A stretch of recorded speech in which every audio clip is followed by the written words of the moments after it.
ಶ್ರೀಪತಿಗೆ ಸೊಬಗನು ಉಡುಪತಿಗೆ ಶಾಂತಿಯನು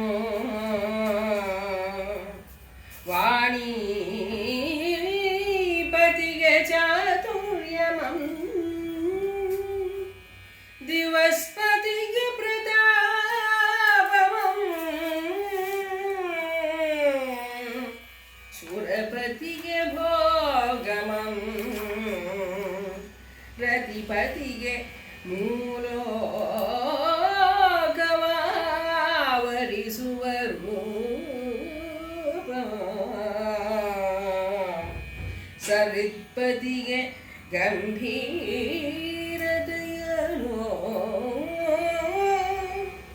ಸ್ವಾಹಾಪತಿಗೆ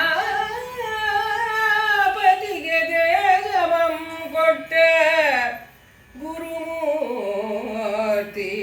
ಪಂಪಾಪತಿ ವಿರೂಪಾಕ್ಷಂ ಯಮಗೆ ಇಷ್ಟ ಸಿದ್ಧಿಯಮ್ಮಾಳ್ಗೆ ಸಂತೋಷದಿಂದ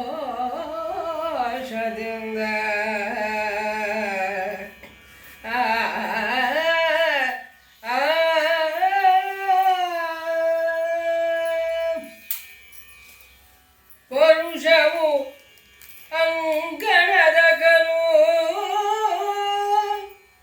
ಸುರಭಿಕರ ಕಲ್ಪತರುವನಂ ಸ್ವರ್ಗ ನಿಜ ದೇಶವು ಅಮರಾವತಿಯ ಪುರದುರ್ಗವು ಅಮರರ ಮೇರು ಕೇಳಿ ಶೈಲವು ಅಮೃತವೇ ಮನೆಯ ಬೀಯವು ಶಚಿರಾಣಿ ಐರಾವತಂ ಕರಿಯೇ ವಜ್ರವಾಯುಧಂ ನವನಿಧಿಯ ಭಂಡಾರ ಪುರವಾಳ್ದ ನಭವಂ ಎಂದೆನಿಪ ದೇವೇಂದ್ರನ್ ಒಂದಿರುಳು ಓಲಗವನಿದ್ದನು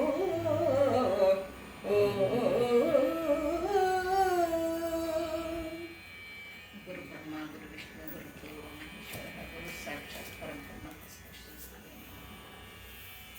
ಇವತ್ತು ಬಹಳ ಮುಖ್ಯವಾದ ಎರಡನೇ ಸ್ಥಳದಲ್ಲಿದ್ದೀವಿ. ವಿಶ್ವಾಮಿತ್ರ ವಸಿಷ್ಠರ ಪೈಪೋಟಿಯಿಂದ ಶುರುವಾಗೋದು. ಮೊದಲಿಗೆ ಇಂದ್ರನ ಆ ಒಂದು ಅಮರಾವತಿಯ ಬಣ್ಣನೆ, ಇಂದ್ರನ ಆಸ್ಥಾನದ ವರ್ಣನೆ ಕವಿ ಕೊಡ್ತಾನೆ. ಪರುಷವಂಗಣದ ಕಲ್ಲು, ಅವನ ಅಂಗಳದಲ್ಲಿ ಇದ್ದಿದ್ದು ಪರಶು ಕಲ್ಲು, ಅಂದರೆ ಮುಟ್ಟಿದ್ದೆಲ್ಲ ಚಿನ್ನಾಗುತ್ತಲ್ಲ ಅಂಥದ್ದು. ಸುರಭಿ ಕರಹಂ, ಸುರಭಿ ಯಾವುದಂದ್ರೆ ಕರಿಯುವ ಹಸು, ಸುರಭಿನೇನೆ ಬೇಕಾದ್ದೆಲ್ಲ ಕೊಡೋ ಅಂಥ ಸುರಭಿ, ಅದೇನೇನೆ ಅಲ್ಲಿ ಕಾಮಧೇನು. ಕಲ್ಪತರು ವನಂ, ಆ ವನ ಅಲ್ಲಿದ್ದಿದ್ದು ಕಲ್ಪತರುನೇ, ಅದು ಬೇಕಾದ್ದೆಲ್ಲ ಕೊಡ್ತಾ ಇತ್ತು. ಸ್ವರ್ಗ ನಿಜ ದೇಶ ಅಮರಾವತಿಯೇ ದುರ್ಗವ್ ಅಮರರಾಳ್, ಅಲ್ಲಿ ಅಮರಾವತಿ ಅವರದ್ದು ರಾಜಧಾನಿ ಏನಿತ್ತು ಅದು ಮೇರು ಕೇಳಿ ಶೈಲ. ಆ ದುರ್ಗ ಹೇಗಿತ್ತು ಅಂದರೆ ಅಲ್ಲಿ ಅಷ್ಟು ಒಳ್ಳೆ ದುರ್ಗ ಅದು ಅಮರಾವತಿ. ಮೇರು ಕೇಳಿ ಶೈಲ ಒಂದು ಮೇರು ಪರ್ವತ ಇತ್ತಲ್ಲ, ಅದೇನೇನೆ ಆ ಕ್ರೀಡಾಂಗಣ. ಅಲ್ಲಿ ಅಮೃತವೇ ಮನೆಯ ಬಿಯಂ, ಆ ಮನೆಯಲ್ಲಿ ಊಟ ಏನು ಅಂದ್ರೆ ಅಮೃತನೇ. ವರರಂಬೆ ಸೂಳೆ ಶಚಿ ರಾಣಿ ಐರಾವತಂ, ಮತ್ತೆ ರಂಬೆ ಊರ್ವಶಿಯರೆಲ್ಲ ಇದ್ದಿದ್ದೇ ಸರಿ. ಶಚಿನೇ ರಾಣಿ. ಐರಾವತಂ, ಇಂದ್ರನ ಐರಾವತ ಅಂದರೆ ಅದಂತೂ ಗೊತ್ತೇ ಇದೆ, ಅದಕ್ಕೆ 4 ಕೊಂಬುಗಳಿರೋಂಥದ್ದು, 4 ದಂತಗಳು ಇರೋದು ವಿಶೇಷ. ಅದರದ್ದು ಬಿಳಿ ಆನೆ 4 ದಂತಗಳು. ವಜ್ರವಾಯುಧಂ, ಅವನದು ವಜ್ರ ಆಯುಧ ಯಾವುದು ಆನೆಗೆ ಅಂತಂದರೆ ಅವನು ಹಿಡಿಯೋದು ವಜ್ರಾಯುಧನೇ. ನವನಿಧಿಯ ಭಂಡಾರ, ಅವನು ಭಂಡಾರ ಅಂದ್ರೇನು ಎಲ್ಲ ನವನಿಧಿಗಳ ಆಗರ ಅದು. ಹೊರೆವಾಳ್ದನ್ ಅಭವನೆಂದೆನಿಪ, ಅದನ್ನ ನಡೆಸ್ಕೊಂಡು ಹೋಗೋರನ್ ಯಾರು, ಕಾಯೋನ್ ಯಾರು, ಅಡ್ಮಿನಿಸ್ಟ್ರೇಟರ್ ಯಾರು, ಅಭವ ಇವನು ಶಿವ. ದೇವೇಂದ್ರನ್ ಅಂಥ ಒಂದು ಅವನ ಆಸ್ಥಾನ, ಅಮರಾವತಿ ಪಟ್ಟಣ ಇದ್ದಿದ್ದು, ಅದರೊಳಗೆ ಅವನ ಆಸ್ಥಾನ ಇದ್ದಿದ್ದು. ದೇವೇಂದ್ರನ್ ಒಂದು 2 ಓಲಗವನ್ ಇತ್ತನು, ಅಲ್ಲಿ ಒಂದು ಒಡ್ಡೋಲಗ ನಡೆಸ್ತಾ ಇದ್ದ. ಅವಾಗ ಏನಾಯ್ತು ಮುಂದೆ? ಒಡಲನಾವರಿಸಿದ ಅಂಗೋಪಾಂಗ ಸಂಕುಲದ ನಡುವೆ ನಯನದ್ವಯಂಗಳು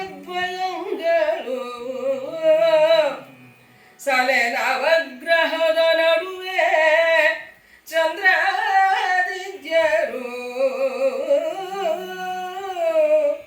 ಪರ್ವಿಗಂ ಪರ್ವಿ ಪಸರಿಸಿದ ನಾನಾ ನದಿಗಳ ನಡುವೆ ಸುರುಚಿರ ಗಂಗೆ ತುಂಗಭದ್ರಗಳೊಪ್ಪ ಬಳೆದು ಮಹಿಮೆಳೆಸವದರದಿ ಸುರಪನ ಸಭೆಯನು ಎಡೆಗೊಂಡ ಮುನಿಕುಲದ ನಡುವಿದ್ದರು ಅಧಿಕ ವಿಶ್ವಾಮಿತ್ರ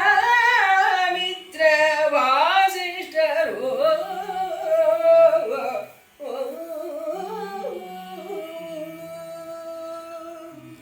ಕವಿ ಎಲ್ಲಾನು ವರ್ಣಿಸಿದ ಹಾಗೆ ಆ ಆಸ್ಥಾನ, ಆ ಒಡ್ಡೋಲಗ ವರ್ಣಿಸಿ ಅದರಲ್ಲಿ ಇದ್ದ ವಿಶ್ವಾಮಿತ್ರ ವಸಿಷ್ಠರನ್ನ ಇಷ್ಟು ಚೆನ್ನಾಗಿ ಹೇಳಿದ್ದಾನೆ.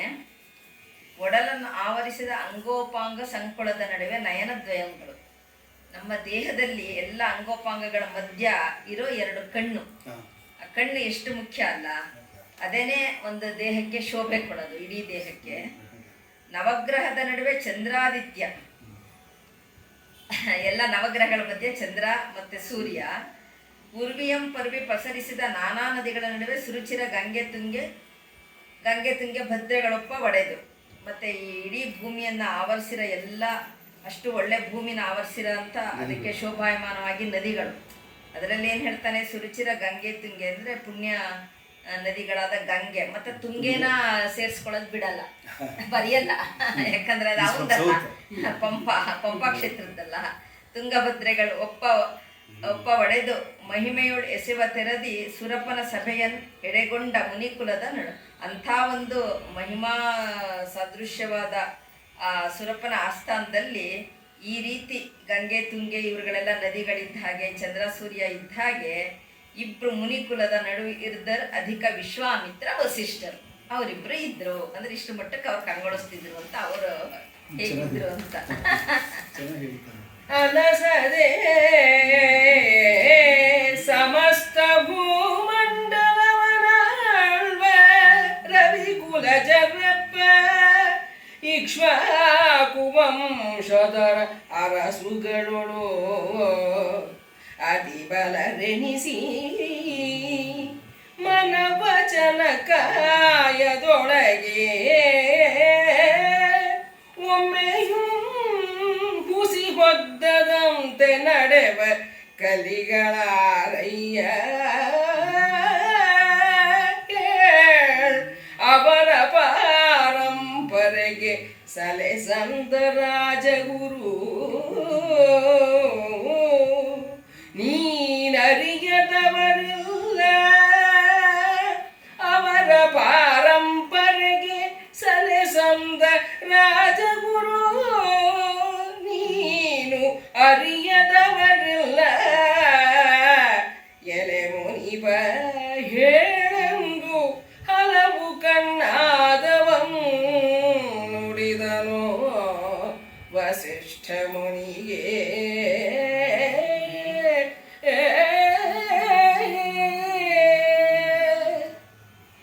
ಇರ್ಲಾರ್ದೆ ಇರುವೆ ಬಿಟ್ಕೊಂಡ್ರು ಅಂತಾರಲ್ಲ ಹಾಗೆ ಇದು. ಯಾಕಂದ್ರೆ ಇಂದ್ರನಿಗೆ ಎಲ್ಲ ಸಕಲ ಸಮೃದ್ಧಿ ಸಂಪತ್ತು ಇತ್ತು. ಯಾವಾಗಲೂ ಎಲ್ಲ ಆರಾಮಾಗಿದ್ದಾಗ ತಾನೆ ಏನೋ ಒಡ್ಡೋಲ್ಗ ಮಾಡೋಣ, ಯಾವುದೋ ಸಭೆ ಮಾಡಿಸೋಣ, ಯಾವುದೋ ಬೇರೆ ಬೇರೆ ಕಾರ್ಯಕ್ರಮ ಮಾಡಿಸೋಣ ಹೀಗೆಲ್ಲ ಅನ್ನಿಸ್ತಾ ಇರುತ್ತೆ. ಅದರ ಹೊಟ್ಟೆ ತುಂಬಿರ್ಬೇಕು, ಪುರ್ಸತ್ತಾಗಿರ್ಬೇಕು, ಆವಾಗ ಮಾತ್ರ ಇದು ಸಾಧ್ಯ ಅಂತ. ಯಾವುದೇ ಇವತ್ತಿಗೂ ಅದೇ ಸತ್ಯ. ಇಲ್ಲದೆ ಇದ್ರೆ ಹೊಟ್ಟೆ ಬಟ್ಟೆ ತಾಪತ್ರಯದಲ್ಲಿ ಯಾವುದೂ ಬೇಡಾಗಿರುತ್ತೆ, ಎದುರಿಗಿರೋದು ಯಾವುದು ಕಾಣಿಸ್ತಿರಲ್ಲ ನಮಗೆ, ಯಾವ ಸೌಂದರ್ಯನೂ ನಾವು ಆಸ್ವಾದಿಸಕ್ಕಾಗಲ್ಲ ಆ ಥರ. ಈಗ ಇಂದ್ರ ಆರಾಮಾಗಿದ್ನಲ್ಲ, ಸರಿ ಆ ಒಡ್ಡೋಲಗದಲ್ಲಿ ಕೇಳ್ತಾನೆ, ಅಲ್ಲಪ್ಪ ನೀನು ಇಕ್ಷ್ವಾಕು ವಂಶದಲ್ಲಿ ಅರಸುಗಳು ಬೇಕಾದಷ್ಟು ಜನ ಆಗಿ ಹೋದ್ರು, ನೀನು ಅವರ ಕುಲಗುರು ಆಗಿದೆಯಾ ಅಂತ ವಸಿಷ್ಠರಿಗೆ ಹೇಳ್ತಾನೆ. ಇಂಥ ಒಂದು ಇಕ್ಷ್ವಾಕು ವಂಶದಲ್ಲಿ ಬಹಳ ಅಂದರೆ ಕಾಯವಾಚ ಮನಸ್ಸ ತ್ರಿಕರಣ ಶುದ್ಧಿಯಾಗಿರೋಂಥ ಶುದ್ಧರಾದಂಥ ಇವರು ಯಾರಿದ್ದಾರೆ, ರಾಜರು ಯಾರು ಅಂತ ಕೇಳ್ತಾನೆ. ಸಹಜವಾಗಿ ಕೇಳ್ತಾನೆ ಅದನ್ನು ಅಷ್ಟೇನೆ. ಅಂದರೆ ಹಲವು ಕಣ್ಣಾದವಂ ನುಡಿದನು, ಅಂದರೆ ಇಂದ್ರ ಅವ್ನು 1000 ಕಣ್ಣು ಅಂತ ತಾನೆ. ವಿಶ್ವಾಮಿತ್ರ ವಸಿಷ್ಠ ಕೇಳೋದು ಅಲ್ಲ ಇಂದ್ರ ಕೇಳ್ತಾನೆ. ಮುನಿಪ ಹೇಳೆಂದು ಹಲವು ಕಣ್ಣಾದವಂ ನುಡಿದನು. ಹಲವು ಕಣ್ಣಾದ ಅಂದ್ರೆ ಸಹಸ್ರಾಕ್ಷ. ಅವನು ವಸಿಷ್ಠ ಮುನಿಗೆ ಕೇಳ್ತಾನೆ. ಯಾಕಂದ್ರೆ ವಸಿಷ್ಠ ಮುನಿಗಳು ಇದಿರ್ತಾರಲ್ಲ ರಾಜಗುರು ಅನ್ನೋರು, ಹಾಗಾಗಿ ಅವರನ್ನ ಕೇಳ್ತಾನೆ. ಅದಕ್ಕೆ ಮುಂದೇನಾಗುತ್ತೆ ನೋಡಿ. ಬೆಸಗೊಂಡರೆ ಇಕ್ಷ್ವಾಕು ವಂಶದೊಳಗಣ ಚತುರ್ದಶ ಭುವನ ಪತಿಗಳೊಳಗೆ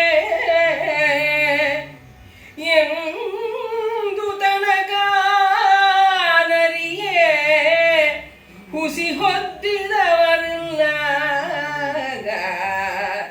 ಹಿಂದಣರಸುಗಳನ್ನು ಉದ್ಧರಿಸಲೆಂದು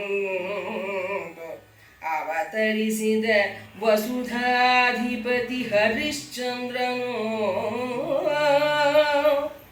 ಆತನ ಸತ್ಯದೆಸಕಮಂ ಪೊಗಳಲು ಎನ್ನೊಳವೇ ಫಣಿಪತಿಗರಿದು ಶಶಿಮೌಳಿಯಾಣೆ ಎನಲು ಆ ವಸಿಷ್ಠಂಗೆ ಕೋಪಿಸಿದ ವಿಶ್ವಾಮಿತ್ರರು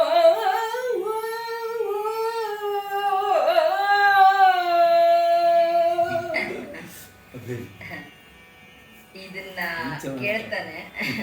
ಎಷ್ಟು ಬಹಳ ಅದು ಇದಾಗುತ್ತಲ್ಲ ಆ ಧ್ವನಿ. ಹೀಗೆ ಕೇಳಿದ ತಕ್ಷಣ ಇಕ್ಷ್ವಾಕು ವಂಶದಲ್ಲಿ ಇದುವರೆಗೆ 14 ರಾಜರುಗಳಾಗಿ ಹೋಗಿದ್ದಾರೆ. ಅವರಲ್ಲೂ ಯಾರು ಹುಸಿ ಹೊದ್ದದವರಿಲ್ಲ. ಹಾಗೆ ಎಲ್ಲ ಒಳ್ಳೆ ರಾಜರುಗಳೇನೇನೆ. ಆದರೆ ಹಿಂದಣ ಅರಸುಗಳನ್ನು ಉದ್ಧರಿಸಲೆಂದು ಅವತರಿಸಿದ ವಸುಧಾಧಿಪತಿ ಹರಿಶ್ಚಂದ್ರನ್. ಈ 14 ಜನನ ಉದ್ಧಾರ ಮಾಡೋದಕ್ಕಾಗಿ ಅಂತಾನೆ ಬಂದಿರ ಈ ಹರಿಶ್ಚಂದ್ರ ಸತ್ಯ ದೆಸ ಕಮಂ ಪೊಗಳಲ್ ಪತಿಗರಿದು, ಅಂದರೆ ಇವನು ಎಷ್ಟು ಸತ್ಯಸಂಧ ಅಂದರೆ ಅವನನ್ನ ಹೊಗಳೋದಕ್ಕೆ ಪಣಿಪತಿಗರಿದು. ಇವನಿಗೇನೆ ಆದಿಶೇಷನಿಗೇನೆ ಆ ನಾಲ್ಗೆಗಳು ಸಾಕಾಗಲ್ಲ. ಶಶಿಮೌಳಿ ಆಣೆ ಬೇರೆ, ಅದಕ್ಕೆ ಬೇರೆ ಆಣೆ ಇಡ್ತಾನೆ. ವಸಿಷ್ಠಂಗೆ ಕೋಪಿಸಿದ ವಿಶ್ವಾಮಿತ್ರನು. ಹೀಗಂದ ತಕ್ಷಣ ವಿಶ್ವಾಮಿತ್ರನ್ ಕೋಪ ಬಂದ್ಬಿಡುತ್ತೆ. ಅದು ಯಾಕೆ ಅಂದ್ರೆ ಒಂದು ಕಥೆ ಗೊತ್ತಲ್ಲ ನಮ್ಗೆ. ಒಬ್ಬ ಭಿಕ್ಷುಕ ಬರ್ತಾನಂತೆ ಮನೆ ಬಾಗ್ಲಿಗೆ. ಸೊಸೆ ಏನಂತಾಳೆ, ಹೋಗಪ್ಪ ಮುಂದಕ್ಕೆ ಅಂತಾಳೆ. ಆಮೇಲೆ ಅತ್ತೆ ಬಂದು ಬೈತಾಳೆ, ಬಾಯಿಲಿ ಅಂತ ಮತ್ತೆ ಭಿಕ್ಷುಕನ್ ಕರೀತಾಳೆ. ಆಮೇಲೆ ಹೋಗಾಚೆ ಅಂತಾಳೆ. ಯಾಕೆ ಅಂದ್ರೆ ನಾನು ಕರಿಬೇಕಾಗಿತ್ತು, ನಾ ಹೇಳ್ಬೇಕಾಯ್ತು, ನೀ ಯಾಕೆ ಹೇಳಿದೆ ಅಂತ. ಹಾಗೆ ವಿಶ್ವಾಮಿತ್ರ ಅದೇನು ವಸಿಷ್ಠರನ್ನ ಯಾಕೆ ಕೇಳ್ತೀರಾ, ನನ್ನನ್ನು ಕೇಳಬೇಕಾಗಿತ್ತು ಅಂದ್ರೆ ಆ ಒಂದು ಅಹಂ ಆ ಮಟ್ಟಕ್ಕಿರುತ್ತೆ. ಅಷ್ಟು ಇಗೋಯಿಸ್ಟಿಕ್ ಅವರು. ಅದು ಯಾಕೆ ಅಂದ್ರೆ ಅವ್ರದ್ದು ವಿಪರೀತ ಪುಣ್ಯ ಸಂಚಯ ಆಗಿರುತ್ತಲ್ಲ, ಅದರ ಅಹಂ ಇರುತ್ತೆ. ಅದನ್ನು ಅಂದ್ರೆ ಈಗ ಕೆಲವು ಸತಿ ಹೇಳ್ತಿರ್ತಾರೆ. ನಾವು ಒಬ್ರು ಅಜ್ಜಿ ಹೇಳ್ತಾ ಇದ್ರು, ದಿವಸಕ್ಕೆ ತುಂಬಾ ಜಪ ಮಾಡ್ತಾರ ಅವರು. ಅಂದ್ರೆ ನಮ್ಮ ಅತ್ತೆಗೂ ಕೇಳಿದ್ದೆ ಒಂದ್ಸತಿ, ತುಂಬಾ ಜಪ ಮಾಡ್ತಾ ಇದ್ರು. ಎಷ್ಟು ಮಾಡ್ತೀರಾ ನೀವು ಜಪ, ಯಾವಾಗ್ಲೂ ಮಾಡ್ತಿರ್ತೀರಾ ಅಂತ. ಅದಕ್ಕೆ ಆ ಅಜ್ಜಿ ಒಬ್ರಿದ್ರು ನೋಡಿ, ಅವ್ರು ಹೇಳಿದ್ರು ನನಗೆ, ಎಷ್ಟು ಮಾಡ್ತೀವಿ ಅಂತ ಹೇಳ್ಬಾರ್ದು, ಹೇಳಿದ್ರೆ ಅದಕ್ಕೂ ಮನಸ್ಕೊಂದು ಅಹಂ ಬಂದ್ಬಿಡುತ್ತೆ ಅಂತ.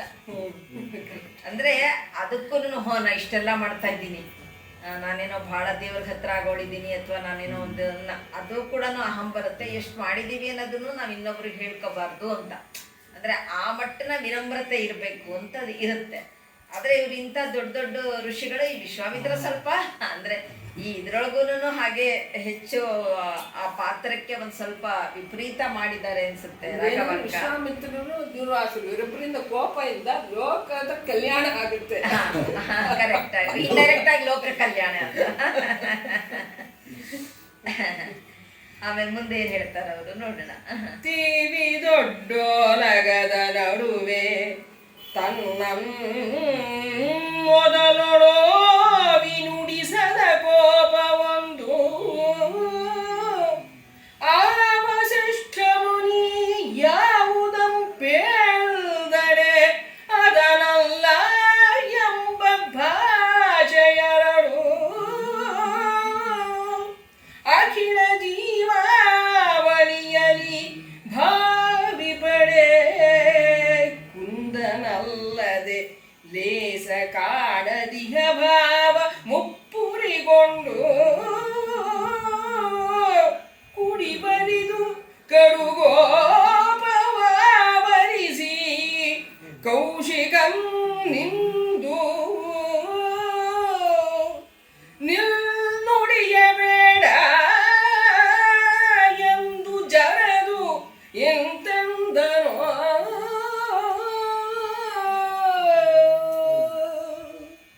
ಈ ಸ್ಥಳದ ಎಲ್ಲಾ ಪದ್ಯಗಳಲ್ಲೂ ನಾವು ಈ ನಾಟಕೀಯ ಸಂಭಾಷಣೆ ನೋಡ್ತೀವಿ ಇವರಿಬ್ಬರದ್ದು.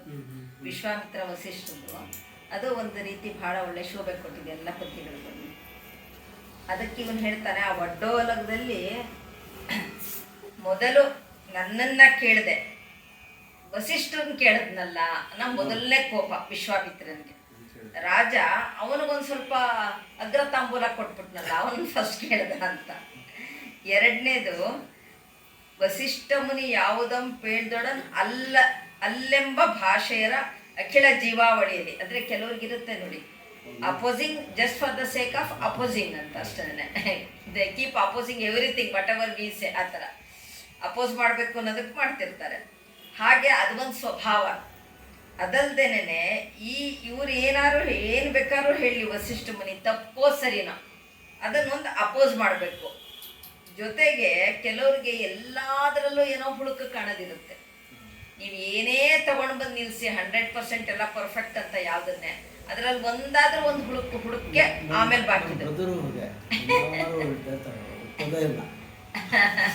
ಅದು ಸ್ವಭಾವ. ಮತ್ತೆ ಕೆಲವು ಸತಿ ಏನಾಗಿರುತ್ತೆ, ಆ ಯಾವುದೋ ಒಂದು ವಿಷಯದಲ್ಲಿ ಆ ಪರಿ ಅವ್ರಿಗೆ ಜ್ಞಾನ ಇದ್ದಾಗ, ಪೂರ್ತಿ ಚೆನ್ನಾಗಿ ಗೊತ್ತಿದ್ದಾಗ್ಲೂ ಅದು ಆಟೋಮೆಟಿಕ್ ಆಗಿ ಬರುತ್ತೆ. ಈಗ ಅಂಥವ್ರಿಗೆ ನೀವು ಹೇಳಿದ್ರಲ್ಲ, ಅವ್ರಿಗೆ ಸಂಪೂರ್ಣ ಗೊತ್ತಿರುತ್ತೆ ನೋಡಿ. 100% ಗೊತ್ತಿದ್ದಾಗ ಅದ್ರಲ್ಲಿ ಏನೋ ಒಂದು ತಪ್ಪಾದ ತಕ್ಷಣ ಇದೆ. ಆದರೆ ಬಹಳ ಜನಕ್ಕೆ ಗೊತ್ತಿದ್ರು ಅದನ್ನ ಹೇಳೋ ರೀತಿಯಿಂದ ಹೇಳ್ತಿರ್ತಾರೆ. ಅದು ಒಂದಿರುತ್ತೆ. ಕೆಲವರು ಆಕ್ಷೇಪಣೆ ಮಾಡಬೇಕು, ತೋರಿಸ್ಬೇಕು ಅಂತಲ್ಲ, ಅದು ಸಹಜವಾಗಿ ಬಂದುಬಿಡುತ್ತೆ ಅಷ್ಟೇನೆ. ಅದು ಕೆಟ್ಟ ದೃಷ್ಟಿ ನಾಟ್ ವಿತ್ ಬ್ಯಾಡ್ ಇಂಟೆನ್ಷನ್, ಅದು ಕೆಲವು ಸತಿ ಸಹಜವಾಗೂ ಬರ್ತಿರುತ್ತೆ. ಆದರೆ ಇಲ್ಲೊಂದು ಸ್ವಲ್ಪ ಎಕ್ಸೆಪ್ಷನಲ್ ಕೇಸು ವಿಶ್ವಾಮಿತ್ರದ್ದು, ಎಲ್ಲದರಲ್ಲೂ ತಪ್ಪು ತೋರಿಸ್ತದು. ಹಾಗೆ ಅಷ್ಟಕ್ಕೆ ಕೋಪಿಸ್ಕೊಂಡು ಹಾಗೆಲ್ಲ ಏನಿಲ್ಲ, ಭಾವಿ ಪಡೆ ಕುಂದನಲ್ಲದೆ ಲೇಸ ಕಾಣದೇಹ ಭಾವ ಮುಪ್ಪರಿಗೊಂಡು ಕುಡುವರಿದು ಕಡುಕೋವು ಕೌಶಿಕಂ ನಿಂದು ನಿಲ್ ನುಡಿಯಬೇಡ, ನೀನ್ ಮಾತಾಡಿದ್ ಸಾಕು, ಇನ್ ಮಾತಾಡ್ಬೇಡ, ಸುಮ್ನಿರಿ ಅಂತ ಹೇಳಿ ಅಲ್ಲೇ ಗದರ್ಕೊಂತಾನೆ.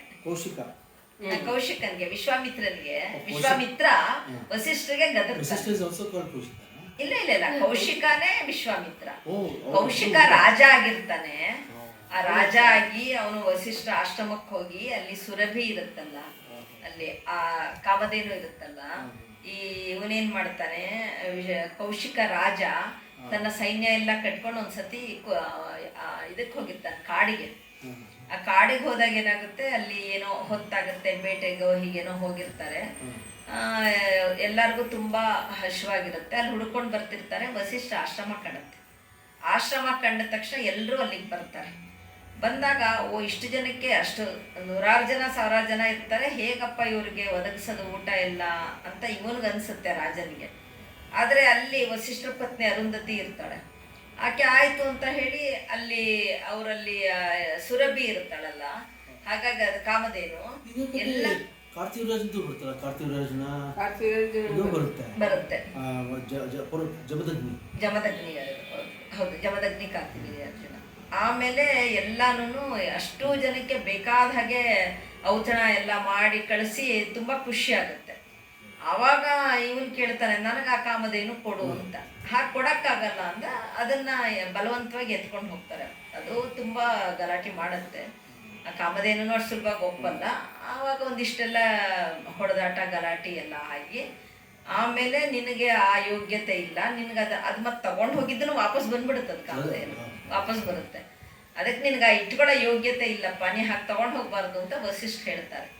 ಹಾಗಾಗಿ ನನಗೆ ಯಾಕೆ ಯೋಗ್ಯತೆ ಇಲ್ಲ ಅಂದರೆ, ನೀನು ಆ ರೀತಿ ತಪಸ್ ಮಾಡಿ ಆ ಯೋಗ್ಯತೆ ಗಳಿಸ್ಕೋಬೇಕು ಅಂದಾಗ ನನಗೆ ಯಾಕಾಗಲ್ಲ ಅಂತ ಆವಾಗ ಎಲ್ಲ ರಾಜ್ಯ ಕೋಶ ಎಲ್ಲ ತೋರಿದು ಹೋಗೇ ಬಿಡ್ತಾರೆ. ಹೋಗಿ ಅದನ್ನೇ ಮಹಾಬ್ರಾಹ್ಮಣ, ಆ ಕ್ಷತ್ರಿಯ ಅಲ್ಲ ಅವನು, ಕೌಶಿಕ ರಾಜ. ಆವಾಗ ಅವನು ಆ ತಪಸ್ಸೆಲ್ಲ ಮಾಡಿ ಆಮೇಲೆ ವಿಶ್ವಾಮಿತ್ರ ಆಗಿ ಕಡೆಗೆ ಅವನಿಗೆ ಬ್ರಹ್ಮರ್ಷಿ ಪಟ್ಟನೇ ಬೇಕಾಗಿರುತ್ತೆ. ಹಾಗಾಗಿ ಅದನ್ನ ಬೇಕಾದಷ್ಟು ತಪಸ್ ಮಾಡಿ ಮತ್ತೆ ಅವನ್ ತಪಸ್ ಕೆಡ್ಸಕ್ಕಿಂದ್ರ ಮೇನಕಾನ್ ಕಳಿಸ್ತಾನೆ ಅಷ್ಟೆಲ್ಲ. ಮತ್ತೆ ಅವನಿಗೆ ವಸಿಷ್ಠ ಹತ್ರನೇನೆ ಬ್ರಹ್ಮರ್ಷಿ ಅನ್ನಿಸ್ಕೋಬೇಕಾಗಿರುತ್ತೆ, ಆ ಥರನೇನೆ. ಹಾಗಾಗಿ ಅಲ್ಲಿವರೆಗೂ ಒಂದು ಸ್ವಲ್ಪ ಇದೆಲ್ಲ ನಡೀತಾ ಇರುತ್ತೆ ಅವನಿಗೆ. ಕಡೆಗೆ ಬ್ರಹ್ಮರ್ಷಿಯನ್ನ ಪಟ್ಟ ಸಿಗುತ್ತೆ. ಸಿಕ್ಕಿದ್ರೂ ಅವನಿಗೆ ಆ ಸಿಕ್ಕಿದ ಮೇಲೆ ಇನ್ನೊಂದು ಥರ ಹೀಗೆ ಅಮ್ಮ ಕಡಿಮೆ ಆಗಿರಲ್ಲ. ಹಾಗೆ ಅವನು ಹೇಳ್ತಾನೆ, ಇಲ್ಲ ಆ ಥರದ್ದು ಅವನು ಹರಿಶ್ಚಂದ್ರ ನೀ ಹೇಳಿದಾಗ ಹಾಗೆಲ್ಲ ಏನಿಲ್ಲ ಅಂತ ಅದಕ್ಕೆ ಕೋಪಿಸ್ಕೊತಾನೆ. ಬೇಸರದ ಕೇಳ್ವ ದೇವೇಂದ್ರಂಟು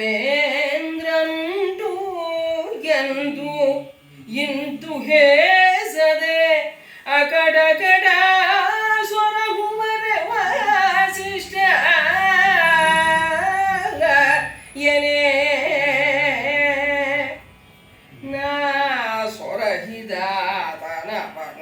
ಅಧಿಕ ನಲ್ಲದನೆಯೇ, ನಾ ಸೊರಹಿದಾತನು ಅವನಧಿಕ ನಲ್ಲದನೇ.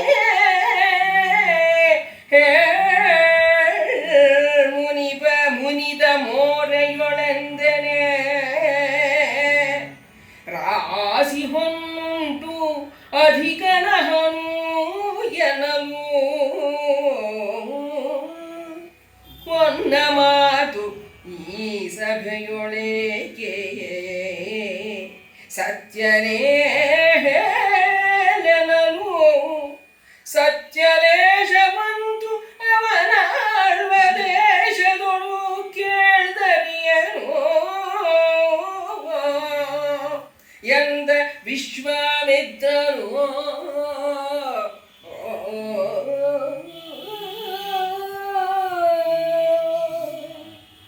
ವಸಿಷ್ಠರು ಹೇಳ್ತಾರೆ, ನಾನಿದನ್ನ ಹೇಳಕ್ ಹೋಗ್ಲಿಲ್ಲಪ್ಪ, ದೇವೇಂದ್ರ ಕೇಳ್ದ ನನ್ನನ್ನ, ಅದಕ್ಕೆ ಅಕಟಕಟ ಸರೋವರೆ ವಾಸಿಷ್ಠ ಏನೇ, ಅದಕ್ಕಾಗಿ ನಾನು ಹೇಳಿದೆ ಅಷ್ಟೇನೆ.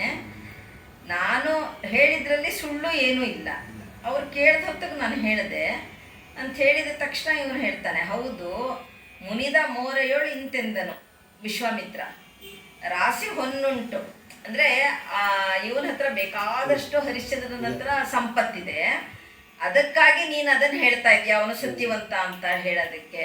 ಹಾಗೆ ವಿಶ್ವಾಮಿತ್ರ ವಸಿಷ್ಠ ಹೇಳ್ತಾರೆ, ಆ ಸಂಪತ್ತಿನ ವಿಷಯ ಈಗ ಯಾತಕ್ಕೆ ಮಾತಾಡಬೇಕು, ಅವನು ಸತ್ಯವಂತ ಅನ್ನೋದು ಒಂದು ಹೇಳಿದ್ನೆ ಬಿಟ್ಟು ಇನ್ನೇನಿಲ್ಲ ಅಂಥದ್ಕೆ ಇವನು ಸತ್ಯ ಲೇಷವಂ ಅವನ ಆಳ್ವ ದೇಶದೊಳ್ ಕೇಳ್ದರಿಯೇ.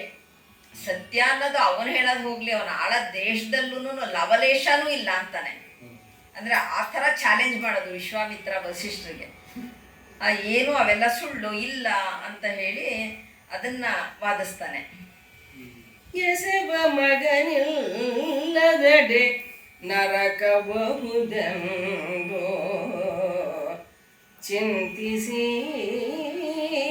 ವರುಣನಲಿವರಂಬಡೆಯರು ಆತನ ಯಾಗ ಪಶುವ ಮಾಡುವೆನಂದು ಮರಳಿವೆಯಾದಡೆ ಈವೆನು ಮಗನ ನಿನಗೆಂದನೆ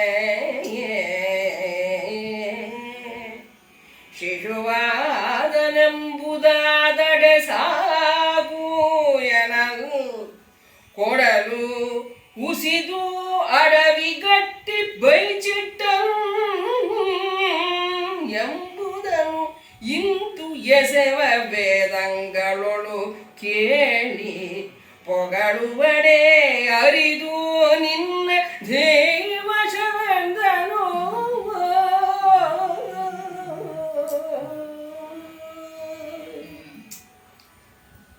ಅವನು ಅಷ್ಟು ಸತ್ಯವಂತ ಅಂತ ನೀನು ಹೇಳ್ತೀಯಲ್ಲ, ವೇದದಲ್ಲೇ ಬಂದಿರೋ ಒಂದು ಕತೆ ಹೇಳ್ತೀನಿ.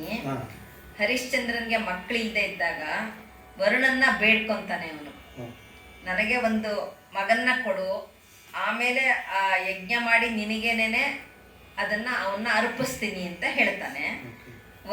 ವರುಣ ಏನ್ ಮಾಡ್ತಾನೆ, ಇವನಿಗೊಬ್ಬ ಮಗನ್ನ ದಯಪಾಲಿಸ್ತಾನೆ. ಆವಾಗ ಅವನೇನು ಹೇಳ್ತಾನೆ, ಈಗ ಅವನು ಚಿಕ್ಕ ಹುಡುಗ, ಅವನ ಮಗು, ಸ್ವಲ್ಪ ದಿವಸ ಆಗಲಿ ಅಂತ ಹೇಳಿ ಕಡೆಗೆ ಅವನೇನು ಮಾಡ್ತಾನೆ, ಕಾಡಿಗೆ ಕಳಿಸ್ಬಿಡ್ತಾನೆ, ಕಾಡಲ್ಲಿ ಬಚ್ಚಿಡ್ತಾನೆ ಅಂತ ಮಗನ್ನ.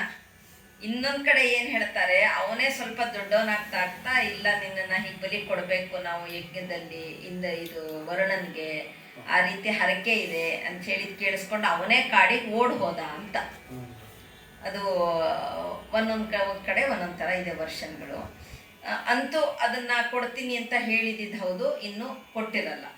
ಆವಾಗ ಮುಂದೇನಾಗುತ್ತೆ ನೋಡಿ, ಆ ಥರ ಸುಳ್ಳು ಹೇಳಿದ್ದಾನೆ, ಇನ್ನು ಅವನೇನು ಸತ್ಯ ಹೇಳ್ತಾನೆ ಅಂತ ವಿಶ್ವಾಮಿತ್ರರು ವಸಿಷ್ಠರಿಗೆ ಚಾಲೆಂಜ್ ಮಾಡೋದು. ಹಿರಿದು ಹುಸಿಗೆ ಅಬುಧಿಪತಿ ಮುನಿದು ಮಾಡಿದ ಜಡೋದರವ ಭಾವಿಸದೆ ಕಂಗೆಟ್ಟ ಜಾಡ್ಯಂ ಮಹಾಧ್ವರಗೆ ಪಶುವಂ ಮಗನ ಮಾಡಲಾರದೆ ಮೋಹದಿಂದ ಅಜೀಗರ್ತ ಮುನಿಯ ಪರಸುತ ಶುನಶೇಪನಂ ತಂದು ಯಾಗ ವಿಧಿಗರಿದು ಬೇಳಲ್ಗೆ ಮನದಂದ ಪಾತಕನು ಭೂವರನನು ಏದಕ್ಕೆ ಹೇಸದೆ ಹೊಗಳ್ವೆ ಎಂದು ವಾಸಿಷ್ಠನಂ ಕೆಡೆ ನುಡಿದನು.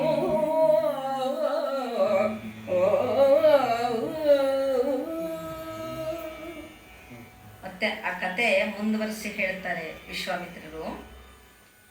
ಇವನು ಮಗನ್ನ ಬಲಿ ಕೊಡ್ತೀನಿ ಅಂತ ಹೇಳಿ ಹೀಗೆ ಅದನ್ನ ಮುಂದೆ ತಳ್ತಾ ಹೋಗ್ತಾನೆ. ಆವಾಗ ಹರಿಶ್ಚಂದ್ರನ್ಗೆ ಜಲೋದರ ರೋಗ ಅಂತ ಒಂದು ಬರುತ್ತೆ. ಅದೇನೋ ಅದಕ್ಕೊಂದು ವೆಟ್ ಪ್ಲ್ಯೂರಿಸಿ ಅಂತೇನೋ ಕರೀತಾರಂತೆ ಅದಕ್ಕೆ. ಆ ಒಂದು ಕಾಯಿಲೆ ಬಂದಾಗ ಇವನು ವೆಟ್ ಪ್ಲ್ಯೂರಿಸಿ PLEURISY ಅಂತ ನಾ ಡಿಕ್ಷನರಿ ನೋಡ್ಬಾರ್ದು, ಜಲೋದರ ರೋಗ ಅಂತ. ಅದು ಎಕ್ಸ್ಪ್ಲನೇಷನ್ ಕೊಟ್ಟಿರಲಿಲ್ಲ, ಅದು ಏನು ಅಂತ ತಿಳ್ಕೊಬೇಕಿತ್ತು ನನಗೂ, ಅದು ಹೇಗೆ ಅಂತ ಇನ್ಯಾವುದ್ರಲ್ಲಾದ್ರೂ ಸಿಗ್ಬೋದು. ಅದಕ್ಕೇನೆ ರೋಗ ಬಂದಾಗ ಇವನಿಗೆ ಗಾಬರಿ ಆಗುತ್ತೆ. ಓಹೋ, ನನಗೆ ನಾನು ಹರಕೆ ಅವನಿಗೆ ಏನು ಮಾತು ಕೊಟ್ಟಿದ್ದೆ ವರುಣನ್ಗೆ, ಅದನ್ನು ನಾನು ಈಡೇರಿಸದೇ ಇರೋದಕ್ಕೆ ನನಗೆ ಇವಾಗ ಈ ಕಾಯಿಲೆ ಬಂದಿದೆ ಅಂತ ಗೊತ್ತಾಗುತ್ತೆ. ಅವಾಗ ಏನು ಮಾಡೋದು, ಮಗನ ಮೇಲಿನ ಮೋಹ, ಅದನ್ನು ಬಿಡೋಕ್ಕಾಗಲ್ಲ, ಅವನನ್ನು ಬಲಿ ಕೊಡೋಕ್ಕಾಗಲ್ಲ. ಆವಾಗ ಅಜೀಗರ್ತ ಅಂತ ಒಬ್ಬ ಮುನಿ ಇರ್ತಾನೆ. ಅವನಿಗೆ 3 ಜನ ಮಕ್ಕಳು. ಆ 3 ಜನ ಮಕ್ಕಳಲ್ಲಿ ಮಧ್ಯದವನು ಶುನಶೇಫ ಅಂತ. ಅವನು ಕೇಳ್ತಾನೆ, ಆಯ್ತಪ್ಪ 3 ಮಕ್ಕಳಲ್ಲಿ ನನಗೊಂದು ಮಗು ಕೊಡು ಅಂತ ಹರಿಶ್ಚಂದ್ರ, ನೀ ಕೇಳಿದ್ ಕೊಡ್ತೀನಿ ಅಂತ. ಅದಕ್ಕೆ ಅವನು ಹೇಳ್ತಾನೆ, ದೊಡ್ಡವನ್ ಕಂಡ್ರೆ ನನಗಿಷ್ಟ, ಚಿಕ್ಕ ಮಗನ್ ಕಂಡ್ರೆ ಅಮ್ಮನಿಗಿಷ್ಟ, ಹಾಗಾಗಿ ಈಗ ಮಧ್ಯದವನು ಶುನಶೇಫನ್ ತಗೋ ಅಂತ. ಆವಾಗ 100 ಗೋವುಗಳನ್ನು ಕೊಡಬೇಕು ಅಂತ, ಆಮೇಲೆ 200 ಗೋವು, ಆಮೇಲೆ 300 ಗೋವು ಕೊಡಬೇಕು ಅಂತ. ಅಂದ್ರೆ ಮಾರಾಟದ ಥರನೇ ಅದು. 300 ಗೋವು ಕೊಟ್ಟು ಹರಿಶ್ಚಂದ್ರ ತಗೊಳ್ತಾನೆ. ತಗೊಂಡು ಅವನನ್ನ ಯೂಪ ಸ್ತಂಭಕ್ಕೂ ಕಟ್ತಾರೆ. ಬಲಿ ಕೊಡ್ಬೇಕಾಗಿರುತ್ತೆ, ಎಲ್ಲ ಹೋಮಗಳು ನಡೆದಿರುತ್ತೆ. ಅಲ್ಲಿ ವಿಶ್ವಾಮಿತ್ರರು ಇರ್ತಾರೆ, ಮತ್ತು ಬೇರೆ ಬೇರೆ ಎಲ್ಲ ಮುನಿಗಳು ಇರ್ತಾರೆ. ಆವಾಗ ಆದ್ರೆ ಅವನನ್ನ ಬಲಿ ಕೊಡಲ್ಲ, ವಿಶ್ವಾಮಿತ್ರರು ಅವರೇ ಅವನನ್ನ ತಗೊಂಡ್ಬಿಡ್ತಾರೆ. ಅವರೇ ಕರೆದು ಅವನನ್ನ ತೊಡೆ ಮೇಲೆ ಕೂರಿಸ್ಕೊಂಡು ಅವನಿಗೆ ಸೇವ್ ಮಾಡಿ ಇವನ್ಗೆ ಇದು ಮಾಡ್ತಾರೆ. ಕಡೆಗೆ ಅವನು ಕೇಳ್ತಾನೆ, ಹಾಗಿದ್ರೆ ನನ್ನ ಹತ್ರ ವಾಪಸ್ ಕಳಿಸಿ ನನ್ನ ಮಗನ್ನ ಅಂತ. ಆ ಥರ ಒಂದು ಕತೆ. ಇನ್ನೊಂದೇನು, ಬಲಿ ತಗೊಂತಾರೆ ಮತ್ತು ಅವನನ್ನ ಪ್ರಾಣ ಕೊಡ್ತಾರೆ ಅನ್ನೋದು ಒಂದು ಕಥೆ ಇದೆ. ಹೀಗೆ ಹೌದು, ಶುನಶೇಪನ ಕಥೆ ಅಂತ ಅದರೊಳಗೂ ಇದೆ. ಆ ಥರ ಆದಾಗ ಶುನಶೇಪ ಹೇಳ್ತಾನೆ, ನಿನಗೆ ನಾನು ಬೇಡ ಅಲ್ಲ ಅಪ್ಪ, ನೀನು ನನ್ನನ್ನು ಮಾರ್ದೆ, ನಾನು ನಿನ್ನ ಜೊತೆ ಪುನಃ ಬರಲ್ಲ ಅಂಥೇಳಿ ವಿಶ್ವಾಮಿತ್ರರ ಜೊತೆನೆ ಇದ್ದು ಬಿಡ್ತಾನ ಅವನು ಮುಂದೆ. ಆ ಥರ ಆ ಕಥೆ ಬರುತ್ತೆ. ಹಾಗೆ ಅದಕ್ಕೆ ವಿಶ್ವಾಮಿತ್ರರು ಅದನ್ನು ಜ್ಞಾಪಿಸ್ತಾರೆ ವಸಿಷ್ಠರಿಗೆ, ಹೀಗೆಲ್ಲ ನಡೆದಿದ್ದು ಗೊತ್ತಿಲ್ವಾ, ಇಂಥ ಒಂದು ಹರಿಶ್ಚಂದ್ರನ ನೀನೇನ್ ಮಹಾ ಹೊಗಳ್ತೀಯ ಅಂತ. ಮಗನಾಗಿ ಪಡೆದು ಬಿಡ್ತಾರೆ ವಿಶ್ವಾಮಿತ್ರರು ದೇವರಾತ ಅಂತ ಹೆಸರು. ದೇವರಾತ ಅಂತ ಅವನಿಗೆ ಹೆಸರಿಡ್ತಾರೆ. ಹೌದು, ಅವನು ಎಲ್ಲ ಸಕಲ ವೇದ ಪಾರಂಗತನಾಗಿ ದೇವರಾತರು ಅಂತ ಹೇಳಿ. ಅವರಿಬ್ರು ಆರ್ಗ್ಯುಮೆಂಟ್ಗೆ ಬ್ಯಾಕ್ಗ್ರೌಂಡ್ ಇದೆ ಅಂತ ಆಯ್ತು. ಸುಮ್ಮನೆ ಮಾಡಿಲ್ಲ ಅವರು ವಿಶ್ವಾಮಿತ್ರ. ಅಂದ್ರೆ ಅದೇ ಅದನ್ನ ಚೆನ್ನಾಗಿ ವಾದಿಸ್ಕೊಂಡಿದ್ದಾರೆ, ಡಿಫೆಂಡ್ ಮಾಡ್ಕೊಂಡಿದ್ದಾರೆ. ನಾಟ್ ಜಸ್ಟ್ ಅವನು ಸುಮ್ನೆ ಹೇಳ್ಬೇಕು ಅಂತ ಹೇಳಿಲ್ಲ. ಹೌದು. ಹಲವು ಮಾತೆಗೆ ಹರಿಶ್ಚಂದ್ರ ಭುವನಾಥನೊಳಗೆ ಅಸತ್ಯವನ್ನು ಕಾಣಿಸಲು ಬಲ್ಲರು ಧಾತ್ರಿಯೊಳು ಮುನ್ನ ಹುಟ್ಟಿದವರಿಲ್ಲ, ಇನ್ನು ಹುಟ್ಟುವರ ಕಾಣೆ ನಾನಿದ ಬಲ್ಲನು, ಉಳಿದವರ ಹವಣಾವುದು ಎಂದು ವಾಸಿಷ್ಠ ಮುನಿ ಕುಲ ತಿಲಕನನರು ವಿಶ್ವಾಮಿತ್ರ ಮನದೊಳು ಅತಿ ಮುಳಿದು ನಿಲ್ಲಾಡದಿರೋ ಬಾಯಿ ಹಿಡಿದುಂಟು ಎಂದೆನುತ್ತ ಮತ್ತಿಂತಂದರು.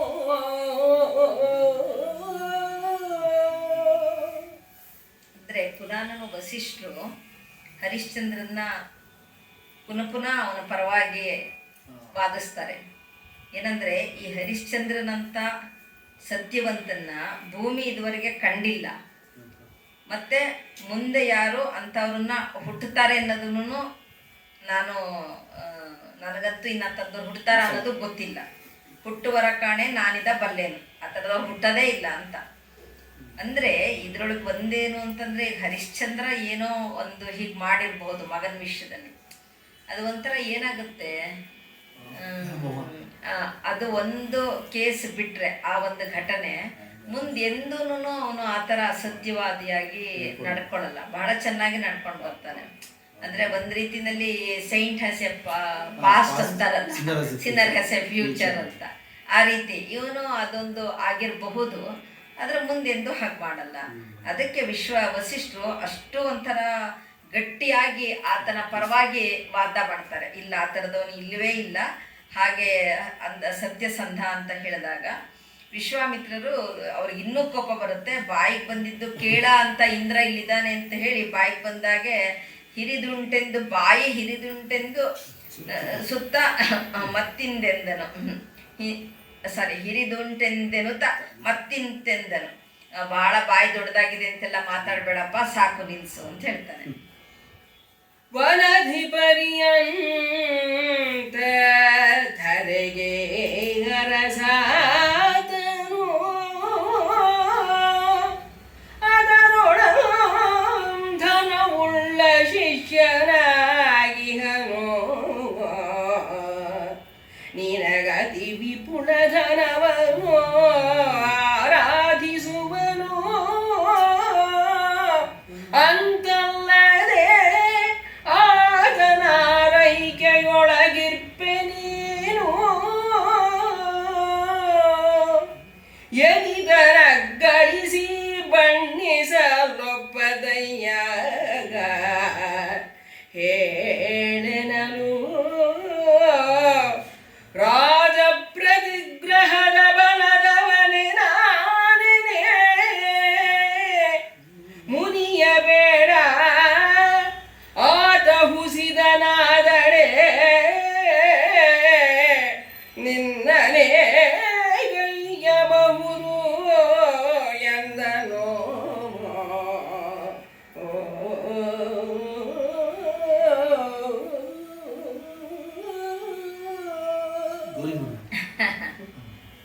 ಯಾವ್ದಾಗ ಗೌರಿ ಮನ ಬಹಳ ಮನೋಹರವಾಗಿ ಹೆಸರು ತಕ್ಕನಾಗಿ ಡಬ್ಬರ್ ನಟ ಯಾರೋ ಹಾಕಿದ್ದು ನೋಡಿ ಅದೆಲ್ಲ ಕಷ್ಟ. ಕಷ್ಟ. ಅದು ಈ ನಾಟಕ ಈ ಎಸ್ಪೆಷಲಿ ಗಮಕ ಓದ್ಬೇಕಾದ್ರೆ ತುಂಬಾ ಪ್ರಾಕ್ಟೀಸ್ ಮಾಡಿ ಹಾಕ್ಬೇಕು ಸರ್. ಅದು ಹೌದಾ? ಈ ಗಮಕಕ್ಕೆ ಉಪಯೋಗಿಸ್ಬೇಕಾದ್ರೆ ಅದಕ್ಕೆ ಕೇಳಿಲ್ಲ ನಾನು. ವಿಶ್ವಾಮಿತ್ರರು ಹೇಳ್ತಾರೆ, ವನದಿ ಪರ್ಯಂತ ಧರೆ ಅರಸ ಆತ. ಅಂದ್ರೆ ಬೇಕಾದಷ್ಟು ದೊಡ್ಡ ಅವನಿಗೆ ಭೂಮಿ ಇದೆ, ದೊಡ್ಡ ರಾಜ್ಯದ ಅರಸ ಅವನು, ಬೇಕಾದಷ್ಟು ದುಡ್ಡಿದೆ, ಅಂಥವನು ನಿಮ್ಮ ಶಿಷ್ಯ, ಅತಿ ವಿಪುಲ ಧನ. ಹಾಗಾಗಿ ನಿನಗೆ ಮತ್ತೆ ಆರೈಕೆ ಮಾಡ್ತಾನೆ, ಅಂದ್ರೆ ನಿನ್ನನ್ನು ಬಹಳ ಚೆನ್ನಾಗಿ ನೋಡ್ಕೊಂತಾನೆ ಅಂತ ಇವ್ರು ಹೇಳೋದು. ವಿಶ್ವಾಮಿತ್ರರು ಹೇಳೋದು ವಸಿಷ್ಠರಿಗೆ. ಹಾಗಾಗಿ ನೀನು ಅವರ ಋಣದಲ್ಲಿದ್ಯಪ್ಪ. ನೀನು ಅವರು ಋಣದಲ್ಲಿದ್ದಾಗ ಅವರನ್ನ ಹೊಗಳಿ ಮಾತಾಡ್ಲೇಬೇಕು ಅಂತ ಹೇಳೋದಕ್ಕೆ, ಆ ರಾಜ ಪ್ರತಿಗ್ರಹದ ಬಲದವನೇ ನಾನೇನೆ ಅಂತ. ಅಂದ್ರೆ ಇವ್ರು ಕೇಳ್ತಾರೆ ವಸಿಷ್ಠರು, ಇಲ್ಲ ಇಲ್ಲ, ನಾನು ಹಾಗೆ ಅವನು ರಾಜ ಕೇಳ್ದ ಅಂತ ಅವನು ಒತ್ತಾಸೆಗೆ ಹೇಳದ್ನೇ ಹೊರತು ನಾನು ಆ ರಾಜನ ಋಣದಲ್ಲಿ ನಾನು ಇಲ್ಲ. ಮುನಿಯ ಬೇಡ ಅಂತ ಹುಸಿದ. ಆಯ್ತಪ್ಪ, ಆಗ್ಲಿ, ನೀನು ಹೇಳ್ತೀಯಲ್ಲ, ನಾ ಹಾಗೆ ಹೇಳಿದೆ ಅಂತ ಕೋಪಿಸ್ಕೋಬೇಡ. ಹುಸಿದ ನಾದೆಡೆ ನಿನ್ನ ಹೇಗೆಯ್ಯಬಹುದೆಂದ. ಆಯ್ತು, ಒಂದು ಸಮಯ ಅವನು ಸುಳ್ಳು ಹೇಳ್ತಾನೆ, ಆವಾಗ ನಿನ್ನ ಏನು ಮಾಡಬಹುದು? ಒಂದು ಸಮಯ ಅವನು ಸುಳ್ಳು ಹೇಳ್ದ, ನೀ ಹೇಳದೇ ಇಲ್ಲ ಅಂತ ಹೇಳ್ತೀಯಲ್ಲ, ಒಂದು ಸಮಯ ಸುಳ್ಳು ಹೇಳ್ದ, ಅವಾಗ ಏನು ಮಾಡೋದು? ಅಂದರೆ ಈಗ ಒಂದು ರೀತಿ ಅದು ಪಣಕ್ಕಿಡುತ್ತೆ, ಹಾಗೆ ಪಣ ಕಟ್ಟೋದು. ಅಂದರೆ ಈಗ ಹಿಂದೆ ಏನು ಪದ್ಧತಿ ಇತ್ತಂತೆ ಅಂದರೆ, ಒಬ್ಬರನ್ನ ವಾದಕ್ಕೆ ಕರಿಬೇಕಾದ್ರೂ ಅವ್ರು ಬರ್ಬೋದು ಬಿಡ್ಬೋದು, ಅದಕ್ಕೆ ಹೋಗಿ ವಾದ ಭಿಕ್ಷೆಗೆ ಕೊಡಿ ಅಂತ ಕೇಳೋದಂತೆ. ಅವ್ರ ಜೊತೆ ನಾವು ತುಂಬ ದೊಡ್ಡ ಮನುಷ್ಯರು, ಅಂದರೆ ತುಂಬ ವಿದ್ವಾಂಸರು, ಘನ ವಿದ್ವಾಂಸರು, ಅವ್ರ ಜೊತೆ ಈಗ ನಾನು ಹೋಗಿ ವಾದ ಮಾಡಬೇಕು. ಅವ್ರೇನಂತಾರೆ, ಅಯ್ಯೋ ನಿನ್ನ ಹತ್ರ ಹೋಗಿ ಏನು ವಾದ ಮಾಡೋದು, ಎಲ್ಲ ಸಣ್ಣ ಪುಟ್ಟವರು ಅನ್ನೋಂತಾರ. ಆದರೆ ನನಗೆ ಅವ್ರ ಹತ್ರ ವಾದ ಮಾಡಿ ಗೆಲ್ಲಬೇಕು ಅಂದರೆ ನನ್ನ ಜ್ಞಾನದ ಬಗ್ಗೆ ನನಗೆ ವಿಪರೀತ ಒಂದು ಕಾನ್ಫಿಡೆನ್ಸ್, ಆತ್ಮವಿಶ್ವಾಸ ಅಂತ. ಆವಾಗ ಏನು ಮಾಡ್ತಿದ್ರಂತೆ, ಶಂಕರಾಚಾರ್ಯರು ಹಾಗೆ ಮಾಡಿದ್ರಂತೆ. ಮಂಡನ ಮಿಶ್ರನ ಹತ್ರ ಹೋಗಿ ಅದೇ ಕೇಳಿದ್ರಂತೆ, ಬೆಳಗಾಗೆದ್ದು ಹೋಗಿ ನಿಂತ್ಕೊಂಡು ಭಿಕ್ಷೆಗೆ ಬಂದಿದ್ದೀನಿ ಅಂತ, ಭಿಕ್ಷೆ ಕೊಡಬೇಕು. ಆಗ್ಲಿ ಭಿಕ್ಷೆ ಕೊಡ್ತೀನಿ. ಏನು ಭಿಕ್ಷೆ? ವಾದ ಭಿಕ್ಷೆ. ಆ ವಾದ ಭಿಕ್ಷೆ ಕೇಳಿದಾಗ ಇನ್ನವ್ರೇನು ಇಲ್ಲ ಅನ್ನಕ್ಕಾಗಲ್ವಲ್ಲ. ಆಗ್ಲಿ, ಅದು ಇವರು ಮಂಡನ ಮಿಶ್ರರಾಗ್ಲಿ ಶಂಕರಾಚಾರ್ಯರಾಗ್ಲಿ ಇಬ್ರು ಸಮ ಒಬ್ರಿಗಿನ ಒಬ್ರು ಹೆಚ್ಚಿನ ವಿದ್ವಾಂಸರುಗಳು. ಹಾಗಾಗಿ ಇವರಿಬ್ರು ಮಧ್ಯ ಇದು ನ್ಯಾಯಾಧೀಶರು ಬೇಕಲ್ಲ. ಸುರೇಶಾಚಾರ್ಯರು ಇದನ್ನ ನ್ಯಾಯ ಕೊಡೋರು ಯಾರು? ಇವರಿಬ್ಬರು ತರ್ಕಾನ ಸರಿಯಾಗಿತ್ತು, ಯಾರು ಸರಿ ಯಾರು ತಪ್ಪು ಅಂತ ಹೇಳೋರು ಯಾರು? ಅಂದ್ರೆ ಅವ್ರು ಎಷ್ಟು ಜ್ಞಾನಿಗಳಾಗಿರ್ಬೇಕು. ಅದು ಯಾರು ಅಂತಂದ್ರೆ ಮಂಡನ ಮಿಶ್ರರ ಹೆಂಡತಿ ಉಭಯ ಭಾರತಿ. ಅಂದ್ರೆ ನಾನು ಅದೇ ಹೇಳ್ತಿರ್ತೀನಿ, ಉಭಯ ಭಾರತಿನೇ ಮೊದಲನೇ ಜಡ್ಜ್, ಲೇಡಿ ಜಡ್ಜ್. ಯಾವಾಗ 7-8ನೇ ಶತಮಾನದಲ್ಲಿ first lady, first person who vent abroad is a lady. Doctor ಆಗಲ್ಲ ನಮ್ಮ ದೇಶದಲ್ಲಿ first person who vent abroad is a lady ತಾನೆ. ಯಾರು ಹೇಳಿ? ಸೀತಾ. ಹಾಗೆ ಕರೆಕ್ಟ್. ಹಾಗೆ ಉಭಯ ಭಾರತಿ ಅವರು ಅಲ್ಲಿ ನ್ಯಾಯಾಧೀಶರಾಗಿ ಕೂತ್ಕೊಂತಾಳ ಆಕೆ. ಆವಾಗ ಅದ ಪಣದಲ್ಲಿ ಇವ್ರು ಏನ್ ಇಡ್ತಾರೆ ಅಂತಂದ್ರೆ, ಈ ಶಂಕರಾಚಾರ್ಯರು ಸೋತ್ರೆ ಗೃಹಸ್ಥಾಶ್ರಮ ಸ್ವೀಕರಿಸ್ಬೇಕು, ಮಂಡನ ಮಿಶ್ರರು ಸೋತ್ರೆ ಅವರು ಕಾವಿ ತೊಟ್ಕೊಂಡು ಸನ್ಯಾಸ ಆಗ್ಬೇಕು. ಅಂದ್ರೆ ಈ ಪರಿಸ್ಥಿತಿ ನಾವು ನೆನೆಸ್ಕೋಬೇಕು. ಆಕೆ ಹೆಂಡತಿ ಕೂತ್ಕೊಂಡು ಅಂದ್ರೆ ಎಂಥ ಪರಿಸ್ಥಿತಿ ಆಕೆಗೆ. ಆಕೆನೆ ತೀರ್ಮಾನ ಮಾಡಿದ್ರೆ ನಾಳೆ ಗಂಡ ಸನ್ಯಾಸಿ ಆಗಿ ಹೋಗ್ತಾರೆ. ಮತ್ತೆ ಅಂಥದ್ರಲ್ಲೂ ನಿಷ್ಪಕ್ಷಪಾತಿಯಾಗಿ ಆಕೆ ಇಲ್ಲ, ಶಂಕರಾಚಾರ್ಯರೇ ಗೆದ್ರು ಅಂತ ಮಾಡ್ತಾರೆ, ಗೆಲ್ತಾರ ಅವರನ್ನೇ. ಒಂದು ಆರ್ಟಿಕಲ್ ಎಷ್ಟು ಅನ್ಬಯಸ್ಡ್ ಇದ್ರು. ಹೌದು, ಹೌದು. ಹೆಂಡತಿಯಾಗಿ ಗಂಡನ್ಗೆನೆ ಸನ್ಯಾಸಿ ಕಳಿಸ್ಬೇಕಾದಂತ ಒಂದು ವಿಪರ್ಯಾಸ, ಮತ್ತೆ ಆ ಕ್ಷಮತೆ, ಆ ಯೋಗ್ಯತೆ ಅವ್ರದ್ದು ಎಷ್ಟು ಮಟ್ಟಕ್ಕಿತ್ತು ಅಂತ. ಹಾಗೆ ಕಡೆಗೆ ಆಕೆ ಮಂಡನ ಮಿಶ್ರರು ಸನ್ಯಾಸಿಗಳಾಗಿ ಸನ್ಯಾಸಾಶ್ರಮ ಸ್ವೀಕರಿಸ್ತಾರೆ. ಅಂದ್ರೆ ಇದೆಲ್ಲ ಹಿಂದಿನ ಕಾಲದಲ್ಲಿ ಹೀಗೆಲ್ಲ ವಾದ ವಿವಾದಗಳು ನಡೆಯೋದು, ಮತ್ತು ಅದಕ್ಕಾಗಿ ಪಣ ಇಡೋದು, ಅಂದ್ರೆ ಇವೆಲ್ಲ ಹೆಚ್ಚು ಕಾಮನ್ ಆಗಿರ್ತಿತ್ತು ಅಂತ. ಮುಂದೆ ಏನಾಗುತ್ತೆ? ಶ್ರುತಿ ಮತ ಕುಲಾಚಾರ ಧರ್ಮ ಮಾರ್ಗ ಮಹಾವ್ರತವನುಷ್ಠಾನ ಗುರುವಾದ್ಯೆ ಲಿಂಗಾರ್ಚನೆ ಉನ್ನತ ತಪಂ ಬ್ರಹ್ಮಕರ್ಮಂ ಬೆಳೆದ ಪುಣ್ಯ ಒಳಗೆ ಆದವಂ ತೊರೆದು ಕಳೆದು ಸತಿಯ ನುಳೆದು ಅತಿಥಿಗಂಬರನಾಗಿ ಮುಕ್ತ ಕೇಶಿತನಾಗಿ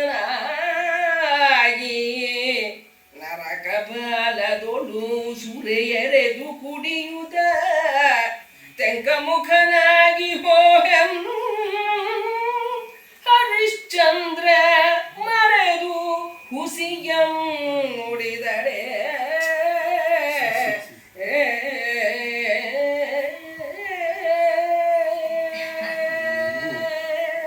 ಎಂತ ಕಠಿಣ ಪ್ರತಿಜ್ಞೆ ಇದು. ಏನ್ ಮಾಡ್ತೀಯ ನೀನು ಹೇಳು ಅಂದ ತಕ್ಷಣ ಶ್ರುತಿ ಮತ ಕುಲಾಚಾರ ಅಂದ್ರೆ ಈ ವೈದಿಕ ಕರ್ಮಾನುಷ್ಠಾನ ಮಾಡ್ತಾ ಇರ್ತಾರಲ್ಲ ಅವರು, ವೇದಾಭ್ಯಾಸ ಮತ್ತೆ ಅಧ್ಯಾಪನ ಇದೆಲ್ಲ ಮಾಡ್ತಿರ್ತಾರೆ. ಅದು ಧರ್ಮ ಮಾರ್ಗಂ ಮಹಾವ್ರತ ಅನುಷ್ಠಾನ ಗುರುವಾಜ್ಞೆ ಅಂದ್ರೆ ಈ ಎಲ್ಲಾನು ಕುಲಾಚಾರ ಆಗ್ಲಿ ಧರ್ಮ ಮಾರ್ಗ ಆಗ್ಲಿ, ನಾನು ಬೇಕಾದಷ್ಟು ವ್ರತಗಳು ಬಹಳ ಬಹಳ ಕಠಿಣ ವ್ರತಗಳು ಮಾಡ್ತಿದ್ರು ಅವಾಗ. ಆ ಎಲ್ಲಾನು ಮತ್ತೆ ಗುರುವಾಜ್ಞೆ, ಗುರುಗಳು ನನಗೆ ಏನ್ ಕಲಿಸ್ಕೊಟ್ಟಿದ್ದಾರೆ, ಅವ್ರ ಆಜ್ಞೆ ಏನಿದೆ ಎಲ್ಲಾನು ತೊರೆದು ಲಿಂಗಾರ್ಚನೆ, ಆ ಲಿಂಗಾರ್ಚನೆ ಶಿವಪೂಜೆ ಏನ್ ಮಾಡ್ತಿದ್ದೀನಿ ಅದನ್ನು ನನ್ನ ಉನ್ನತ ತಪ ಅಂದ್ರೆ ಬೇಕಾದಷ್ಟು ತಪಸ್ ಮಾಡಿರ್ತಾರೆ, ಅದು ಬ್ರಹ್ಮಕರ್ಮಂ ಅಂದ್ರೆ ಈಗ ಬ್ರಹ್ಮಜ್ಞಾನಕ್ಕಾಗಿ ಏನೇನು ಇವರು ತಪಸ್ ಮಾಡಿರ್ತಾರೆ ಅದು ಬೆಳೆದ ಪುಣ್ಯ ಒಳಗ ಆದವಂ ತೊರೆದು ಇದನ್ನೆಲ್ಲ ತೊರೆದು ಬಿಡ್ತೀನಿ, ನಾನು ಎಲ್ಲ ಬಿಟ್ಟು ಬಿಡ್ತೀನಿ. ಬಿಟ್ಟು ಮತ್ ಮಾಡೋದೇನು, ಸತಿಯನ್ ಮುಳಿದು ಅತಿ ದಿಗಂಬರನಾಗಿ ಮುಕ್ತ ಕೇಶಿತನಾಗಿ ನರಕಪಾಲದೋಳು ಸುರೇ ಎರೆದು, ಇದು ಇನ್ನೂ ಭಯಂಕರ. ಹೆಂಡ ಅಂದ್ರೆ ಫಸ್ಟ್ ಹೆಂಡ್ತಿನ್ ಬಿಡ್ತೀನಿ, ಆಮೇಲೆ ದಿಗಂಬರನಾಗಿ ಹೋಗಿ ಜುಟ್ಟು ಬಿಡ್ತೀನಿ, ಮುಕ್ತಕೇಶಿ ಆಗ್ತೀನಿ. ಆ ಜುಟ್ಟು ತೆಗೆದು ಬಿಚ್ಚಾಕಿ ನರಕಪಾಲದೊಳು ಸುರೇ ಎರೆದು ಅಂದ್ರೆ ಇದನ್ನ ಕುಡ್ಕೊಂಡು ನರಕದಲ್ಲ ನರಕಪಾಲ ನರಕಪಾಲ ಅವಾಗೆಲ್ಲ ಬಹುಶಃ ಅದ್ರೊಳಗೆ ಕುಡಿತಿದ್ರೇನೋ, ಒಂದು ವಾಸ್ಕಲ್ಲಲ್ಲೇ ಕುಡಿತಿದ್ರು ಅಥವಾ ಇವ್ರಾಗ ಹೇಳ್ತಾರ ಅಘೋರಿಗಳು ಆ ಥರದವ್ರು. ಅಂದ್ರೆ ಆ ಕೆಲಸ ಮಾಡ್ತೀನಿ ಅಂತ ಇವ್ರು ಈ ಕಡೆ ಇದ್ರಲ್ಲ ಪಾಸಿಟಿವ್ ಸೈಡ್ ಆ ಕಡೆ ಹೋಗ್ತೀನಿ ಅಂತ ಕುಡಿಯುತ್ತ ತೆಂಕಮುಖನಾಗಿ, ಅಂದ್ರೆ ದಕ್ಷಿಣ ದಿಕ್ಕು ಅಂದ್ರೆ ಅಮಂಗಳ ಅಂತಲ್ವಾ ನಮ್ಗೆ, ದಕ್ಷಿಣ ಅಂದ್ರೆ ಸ್ವಲ್ಪ ಅಮಂಗಳ ಅಂತ.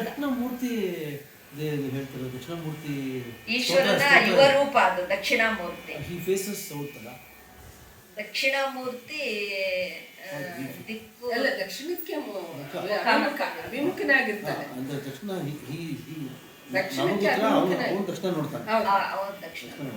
ಅಲ್ಲಿ ಅವನೇ ತಾನೇ ಅಲ್ಲ ಅಂದ್ರೆ ಅವನೇನೆ ಕಾಯೋದಲ್ಲ ಎಲ್ಲಾನು.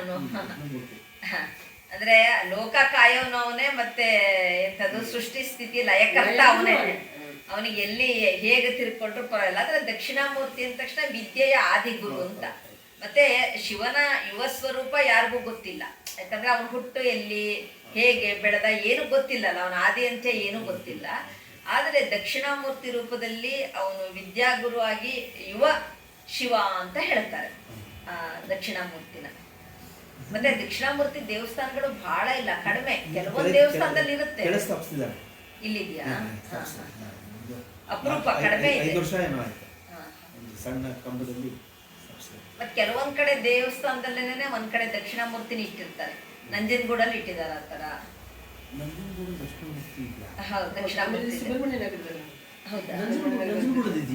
ನಂಜನಗೂಡ್ಲಿದೆ. ಹೌದು, ನೋಡಿದ್ದೆ. ಇಲ್ಲ, ನಂಜನಗೂಡ್ಲಿ ನಾನು ನೆನಪಿದೆ. ದಕ್ಷಿಣಾಮೂರ್ತಿ ನೋಡಿದಾಗ ನೆನಪಿದೆ, ನಂಗೆ ಚೆನ್ನಾಗಿ ನೆನಪಿದೆ. ನೀವು ಇನ್ನೊಂದ್ಸತಿ ಗಮನಿಸಿ. ಯಾಕಂದ್ರೆ ಎಲ್ಲಾ ಶಿವನ ಅವತಾರಗಳು ಇದೆ. ಇರ್ಬೋದು, ಮೂರ್ತಿ ಇಟ್ಟಿರ್ಬೋದು, ಬಟ್ ಪೂಜೆ ಮಾಡೋದು ಪೂಜೆ ಅಂದ್ರೆ ಈಗೆಲ್ಲ ಸುತ್ತಲ ಗರ್ಭಗುಡಿಗಳೇನ ಇರುತ್ತಲ್ಲ, ಬೇರೆ ಬೇರೆ ಸಣ್ಣ ಸಣ್ಣ ಗುಡಿಗಳು, ಅದಕ್ಕೆ ಒಂದು ಪೂಜೆ ಹೀಗೆ ಮಾಡ್ಕೊಂಡು ಹೋಗ್ತಾರೆ. ಅದನ್ನೇ ನಿಂತು ಪೂಜೆ ಮಾಡೋದು ಕಡಿಮೆನೋ ಏನೋ ಅಂತ ಅನ್ಸುತ್ತೆ. ಅಂತೂ ಅಲ್ಲಿ ಯಾಕಂದ್ರೆ ನನಗೆ ಇತ್ತೀಚೆಗೆ ನೋಡ್ಕೊಂಡ್ ಬಂದಿರೋ ನೆನಪಿದೆ ಅದು.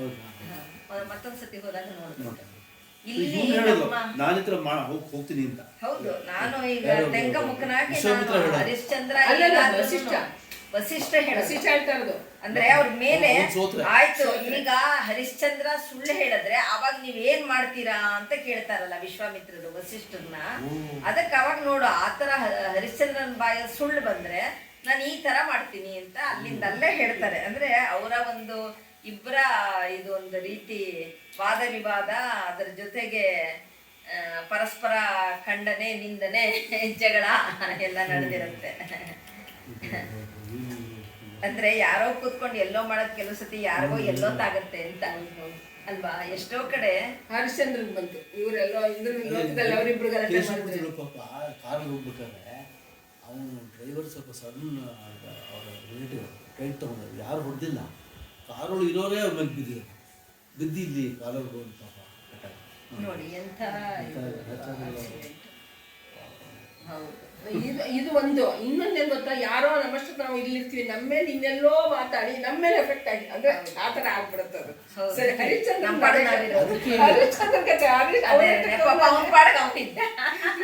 ಸಭೆಯಲ್ಲಿ ಇವರಿಬ್ರು ಗಲಾಟೆ, ಅವನು ಬಲಿ ಪಶು. ಅದಕ್ಕೆ ರುದ್ರದಲ್ಲಿ ಅತ್ಯವೋಚ ದಧಿಭಕ್ತ ಪ್ರಥಮ ದೈವ್ಯೋಭಿಷೇಕ ಅಂತ ಬರುತ್ತೆ.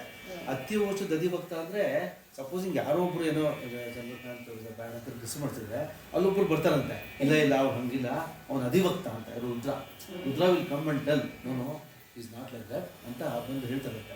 ಸೊ ಅದನ್ನ ಅದಕ್ಕೆ ಇಲ್ಲಿ ಬರ್ತಾನೆ ಸರ್, ಹೇಳಿದ್ರಲ್ಲ ಕೊನೆಯಲ್ಲಿ ಈಶ್ವರ ಬರ್ತಾನೆ, ಬಂದೇ ಬರ್ಬೇಕಲ್ಲ ಈಶ್ವರ.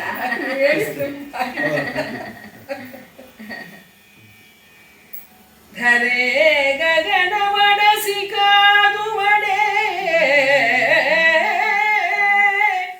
ಎಡೆಯಲಿ ಹೆಜರ ಜರವೆಲ್ಲಿ ಹೊಗಲಿ ಮುರಿದು ಅಖಿಲಮಂ ಸುಟ್ಟೊಸೆದು ಮರಳಿ ಹುಟ್ಟಿಸಬಲ್ಲ ಮುನಿಗಳಿಬ್ಬರ ಶಾಂತಿ ಸವೆದ ಕದನದ ಮುಖದಲ್ಲಿ ಇರಬಾರದು, ಏಳಬಾರದು, ನುಡಿಯಬಾರದು, ತಿರಬಾರದು, ಅಹುದು ಎನ್ನಲುಬಾರದು, ಅಲ್ಲನಬಾರದು, ಎರಡು ನಿರೋಧದಿಂದ ಒಟ್ಟೋಲಗಂ ಚಿಂತೆ ಮುಸುಕಿ ಸೈವೆರಗಾದುದು.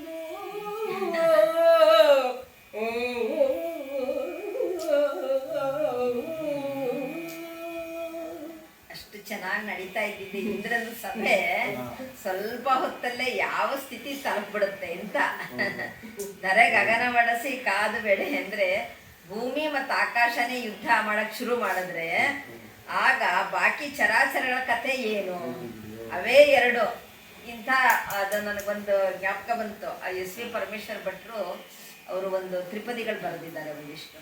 ಅದರೊಳಗೊಂದು ಬರೀತಾರೆ, ಮದ್ದಾನೆ ಮದ್ದಾನೆ ಗುದ್ದಾಡುವಾಗ ಎದ್ದೋಡಿ ಗುಬ್ಬಿ ಬೇಡೆಂದುರುಳಿಯುವುದು ಪೆದ್ದಲ್ಲವೇನೆ ಸರಸಿಯೇ ಅಂತ. ಆ ಥರ ಭೂಮಿ ಆಕಾಶ ಯುದ್ಧಕ್ಕೆ ಶುರು ಮಾಡಿದ್ರೆ ಯಾರೇನ್ ಮಾತಾಡಕ್ಕಾಗುತ್ತೆ? ಏನಾಗುತ್ತೆ ಅಂದ್ರೆ ಎಂಥ ಒಂದು ಮುಜುಗರ ಪರಿಸ್ಥಿತಿ ಆಗುತ್ತೆ ಇಂದ್ರನಿಗೆ ಅಂದ್ರೆ, ಈಗ ಯಾರೋ ಒಬ್ಬರು ಪರವಾಗಿ ಹೇಳಿದ್ರೆ ಇನ್ನೊಬ್ರು ಅವ್ರ ಪಕ್ಷಪಾತಿ ಅಂತಾರೆ. ವಿಶ್ವಾಮಿತ್ರರ ಪರವಾಗಿ ಹೇಳಿದ್ರೆ ವಸಿಷ್ಠರ ಕೋಪ ಬರುತ್ತೆ, ವಸಿಷ್ಠರಿಗೆ ಹೇಳಿದ್ರೆ ಇವ್ರಿಗೆ ಕೋಪ ಬರುತ್ತೆ. ಮತ್ತೆ ಇಬ್ರಿಗೂ ನೀವೇನು ಗಲಾಟೆ ಮಾಡಬೇಡಿ, ಕೂತ್ಕೊಳ್ಳಿ, ಜಗಳಾಡೋದು ಬೇಡ ಅಂತ ಹೇಳಿದ್ರೆ ನೀ ಯಾವ ಮಹಾ ಅಂತ ಹೇಳ್ತಾರೆ. ಬೇಡ ಅಂತ ಹೇಳಿದ್ರೆ ನಿನಗೇನು ಗೊತ್ತು, ನಮಗ್ ಬೇಡ ಅಂತ ಹೇಳಕ್ ಬರ್ತೀಯ, ಎಂಥ ದೂರ್ತ ಅಂತ ಹೇಳ್ತಾರೆ. ಇನ್ನೇನಾದ್ರು ಹೆಚ್ಚು ಕಡಿಮೆ ಹೇಳಕ್ ಹೋದ್ರೆ ಶಾಪ ಕೊಟ್ರೆ ನನಗೆ ಇಂದ್ರನ್ಗೆ ಶಾಪ ಕೊಟ್ರೆ ಏನ್ ಮಾಡ್ತಾರೆ? ಇವ್ರೊಂದ್ ಶಾಪ ಎರಡು ಶಾಪ ಕೊಟ್ಬಿಟ್ರೆ ಏನ್ ಗತಿ ಆಗ್ಬೇಕು ಇಂದ್ರಂದ? ಆವಾಗ ಈ ತರ ಪರಿಸ್ಥಿತಿನಲ್ಲಿ ಏನ್ ಮಾಡ್ಬೇಕು ಅಂತ ಅನ್ಕೊಂಡು ಇಂದ್ರನ್ಗೆ ಬಹಳ ಕಷ್ಟ ಆಗುತ್ತೆ. ಯಾವ ತರ ಯಾರನ್ನ ಸಪೋರ್ಟ್ ಮಾಡ್ಬೇಕು, ಬಾಯಿ ಮುಚ್ಕೊಂಡಿರ್ಬೇಕಾ, ಏನಾದ್ರು ಹೇಳಬೇಕಾ, ಬಿಡಬೇಕಾ ಅನ್ಕೊಂಡು ಬಹಳ ಒಂದು ಕಷ್ಟದ ಪರಿಸ್ಥಿತಿನಲ್ಲಿ ಸಂಕಟಕ್ಕೆ ಸಿಕ್ಕಾಕೊಂಡಿರ್ತಾನೆ. ಆವಾಗ ಅಲ್ಲಿ ನಾರಂದ ದಟ್ಟಿಸುತ್ತೆದ್ದು ಕೊಡು ವಸಿಷ್ಠಂಗೆ ಭಾಷೆಯನ್ನು ಕೌಶಿಕ ಎಂದನು.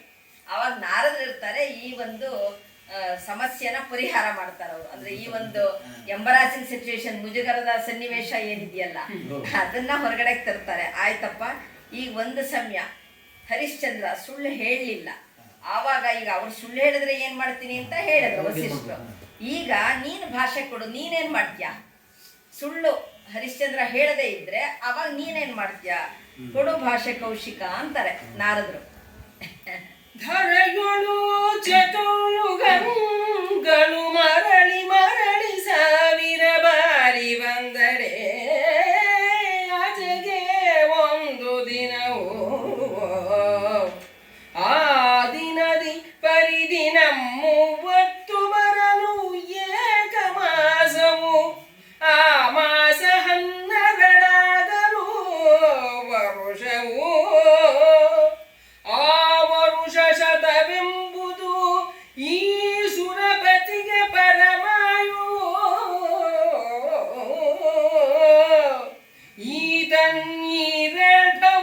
ಈತನ್ನೀರೆಂಬಪ್ಪನ್ನವರ ದೇವಲೋಕಕ್ಕೆ ಬಾರವು ಪ್ರತಿಜ್ಞೆ ಎನಗೆ ಎಂದ ವಿಶ್ವಾಮಿತ್ರನೋ.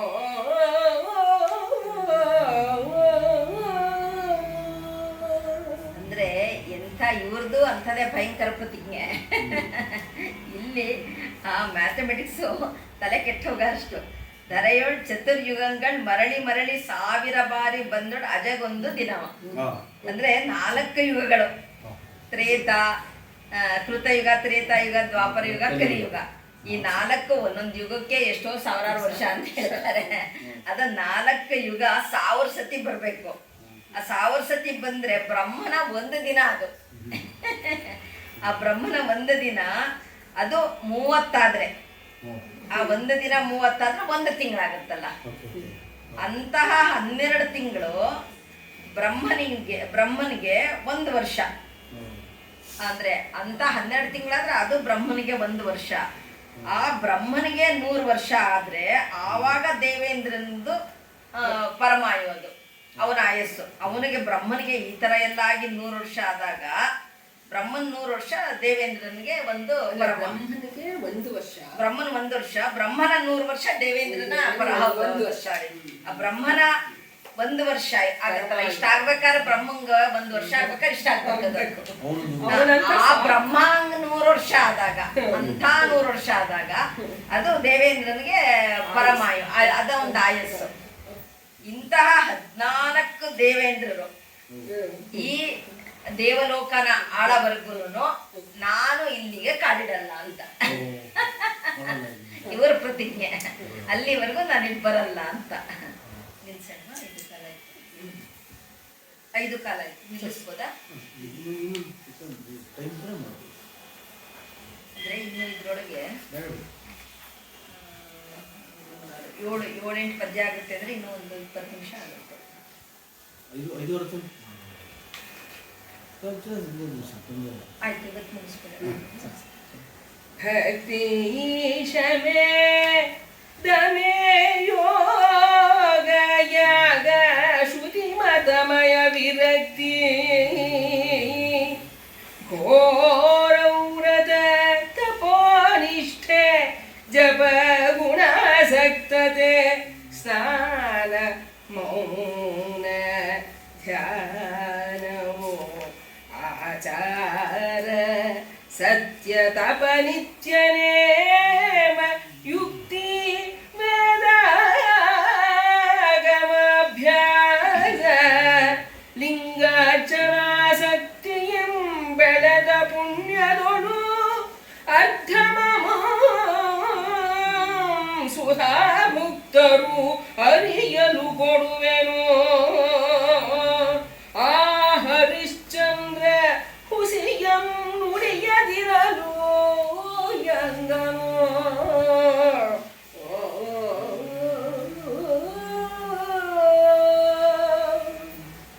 ಇದ್ರ ಮಧ್ಯ ನಾರದ್ರು ಹೇಳ್ತಾರೆ, ಆಯ್ತಪ್ಪ ನೀನು ಈ ತರ ಸ್ವರ್ಗಲೋಕಕ್ಕೆ ಬರಲ್ಲ, 14 ಇಂದ್ರರುಗಳು ಬಂದು ಹೋಗವರಿಗೆ ಅಂತ.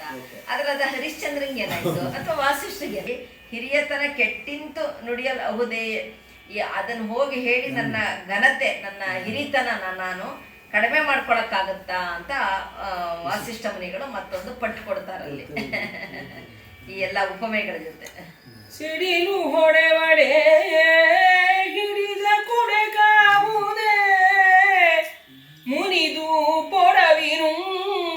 ಬಡೆ ಮನೆ ತಾಂಗುವುದೇ ಕವಿದು ಹೆಗ್ಗಡಲು ಉಕ್ಕಿ ಜಗವ ಮೊಗೆವಡೆ ಮಳೆಗಳು ಅಡ್ಡ ಬಹವೇ ಹೇಳು ಮುನಿಪ ನಿನ್ನ ಬಡಬೋಧೆಗೀಧೆಗಳು ರಕ್ಷಿಸುವಲ್ಲ ನಾಂಗಳು ಮುಡಿದ ಬಳಿಕಲೇ ಗುಮವು ನೀ ಹೇಳದಿದ್ದಡೆ ಮದನಹರನಾಡೆ ಹೋಗೆಂದು ಕೌಶಿಕಂ ಜರೆದನು ವಸಿಷ್ಠ ಮುನಿಯ. ಅಂದ್ರೆ ಹಾ, ತಾವು ಮನಸ್ಸು ಮಾಡಿದ್ರೆ ಏನೆಲ್ಲ ಮಾಡ್ತೀನಿ ಅನ್ನೋದನ್ನ ಅವ್ರು ಹೇಳ್ತಾರೆ. ಸಿಡಿಲು ಹೊಡಬೇಡೆ ಹಿಡಿದ ಕೊಡೆ ಕಾವುದೆ. ಸಿಡಿಲು ಹೊಡಿತಾ ಇರೋವಾಗ ನಾವು ಒಂದು ಛತ್ರಿ ಹಿಡ್ಕೊಂಬಿಟ್ಟು ಅದು ಕಾಪಾಡುತ್ತೆ ಅಂದ್ರೆ ಸಾಧ್ಯನಾ? ಮುನಿದು ಪೊಡವೆ ನುಂಗುವಡೆ ಮನೆ ತಾಂಗುವುದೇ ಅಂದ್ರೆ ಭೂಮಿನೇ ಬಿರಿದಾಗ, ಭೂಕಂಪ ಆಗಿ ಭೂಮಿ ಬಿರಿದಾಗ ಯಾವುದೋ ಒಂದ್ ಮನೆ ನಾನು ಅದನ್ನ ತಡಿತೀನಿ ಅಂತ ನಿಂತ್ಕೊಳಕ್ಕಾಗತ್ತಾ? ನಿಲ್ಸಕ್ಕಾಗತ್ತಾ? ಹೆಗ್ಗಡಲು ಉಕ್ಕಿ ಜಗವ ಮುಗಬೇಡೆ ಬೆಳೆಗಳ ಅಡ್ಡ ಬಹುವೆ ಅಂದ್ರೆ ಒಂದು ಇದು ಉಕ್ಕ ಬರ್ತಾ ಇದೆ ಕಡಲು ಅಂತ ಉಕ್ಕ ಬರ ಕಡಲನ್ನ ಆ ಜಗತ್ತನ್ನೇ ನುಂಗ್ತಾ ಇರೋವಾಗ ಯಾವುದೋ ಒಂದು ಬಿದಿರು ಬೆಳೆ ಬಂದ್ಬಿಟ್ಟು ಇಲ್ಲ ನಾನು ಅಡ್ಲಾಗಿ ನಿಂತ್ಕೊಂತೀನಿ ಅಂತ ಹೇಳಕ್ಕಾಗತ್ತಾ? ಅದು ಸಾಧ್ಯನ? ಅವೆಲ್ಲ ಆ ಥರ ಮಾಡೋಕ್ಕಾಗತ್ತಾ? ನೀ ಬಡ ಬೋಧೆ ಗೀದೆಗಳು ಎಷ್ಟು ಚೆನ್ನಾಗಿ ಹೇಳ್ತಾನೆ. ಬೋಧೆ ಗೀದೆ, ಈಗ ನಾವು ಅಂತೀವಲ್ಲ ಗಿಡ ಗೆಂಟೆ ಸಂಬಳ ಗಿಂಬಳ ಹಾಗೆ ಹೀಗೆ ಅಂತ ಉಪಯೋಗಿಸ್ತಿರ್ತೀವಲ್ಲ, ಅದೇ ಥರ ಮಾತು ಬೋಧೆ ಗೀದೆಗಳು. ಇದೆಲ್ಲ ನೀನು ಹೋಗಿ ಏನು ಹೇಳಿದ್ರು ಅದೆಲ್ಲ ಯಾವುದು ಏನು ರಕ್ಷಿಸಕ್ಕಾಗಲ್ಲ. ನಾನು ಕಡಿಮುಣಿದ ಬಳಿಕೆ ಹೇಗೆ ಅಂದರೆ ನಾನು ಇಷ್ಟು ಕೋಪಿಸ್ಕೊಂಡ್ಮೇಲೆ ನನ್ನ ಕೋಪದ ಮುಂದೆ ಯಾರು ನಿಲ್ಲಕ್ಕಾಗತ್ತೆ, ಯಾರು ಹೇಗಕ್ಕಾಗಲ್ಲ ಅಂತ ಹೇಳಿ ಶಿವನ ಆಣೆ ನೀನು ಹೋಗಿ ಹೇಳು ನಿಮ್ಮನ್ನು ಕಾಪಾಡ್ಕೊಳ್ಳಿ ಅಂತ ಒಂದು ವ್ಯಂಗ್ಯವಾಗಿ ಅಲ್ಲಿ ಹೇಳ್ತಾನೆ. ಹೋಗೆಂದು ಕೌಶಿಕ ಜರೆದನು ವಸಿಷ್ಠ ಮುನಿಯ. ಕುಲವನಾಲಗೆಯರುಹಿತು ಎಂಬ ನಾಣ್ಣುಡಿಗೆ ಇಂದು ನೆಲೆಯಾಯ್ತಲ ಬ್ರಹ್ಮ ಋಷಿಯಾದನೆ ಒಳಗು ನಿರ್ಮಲ ಒಪ್ಪುದಯ್ಯ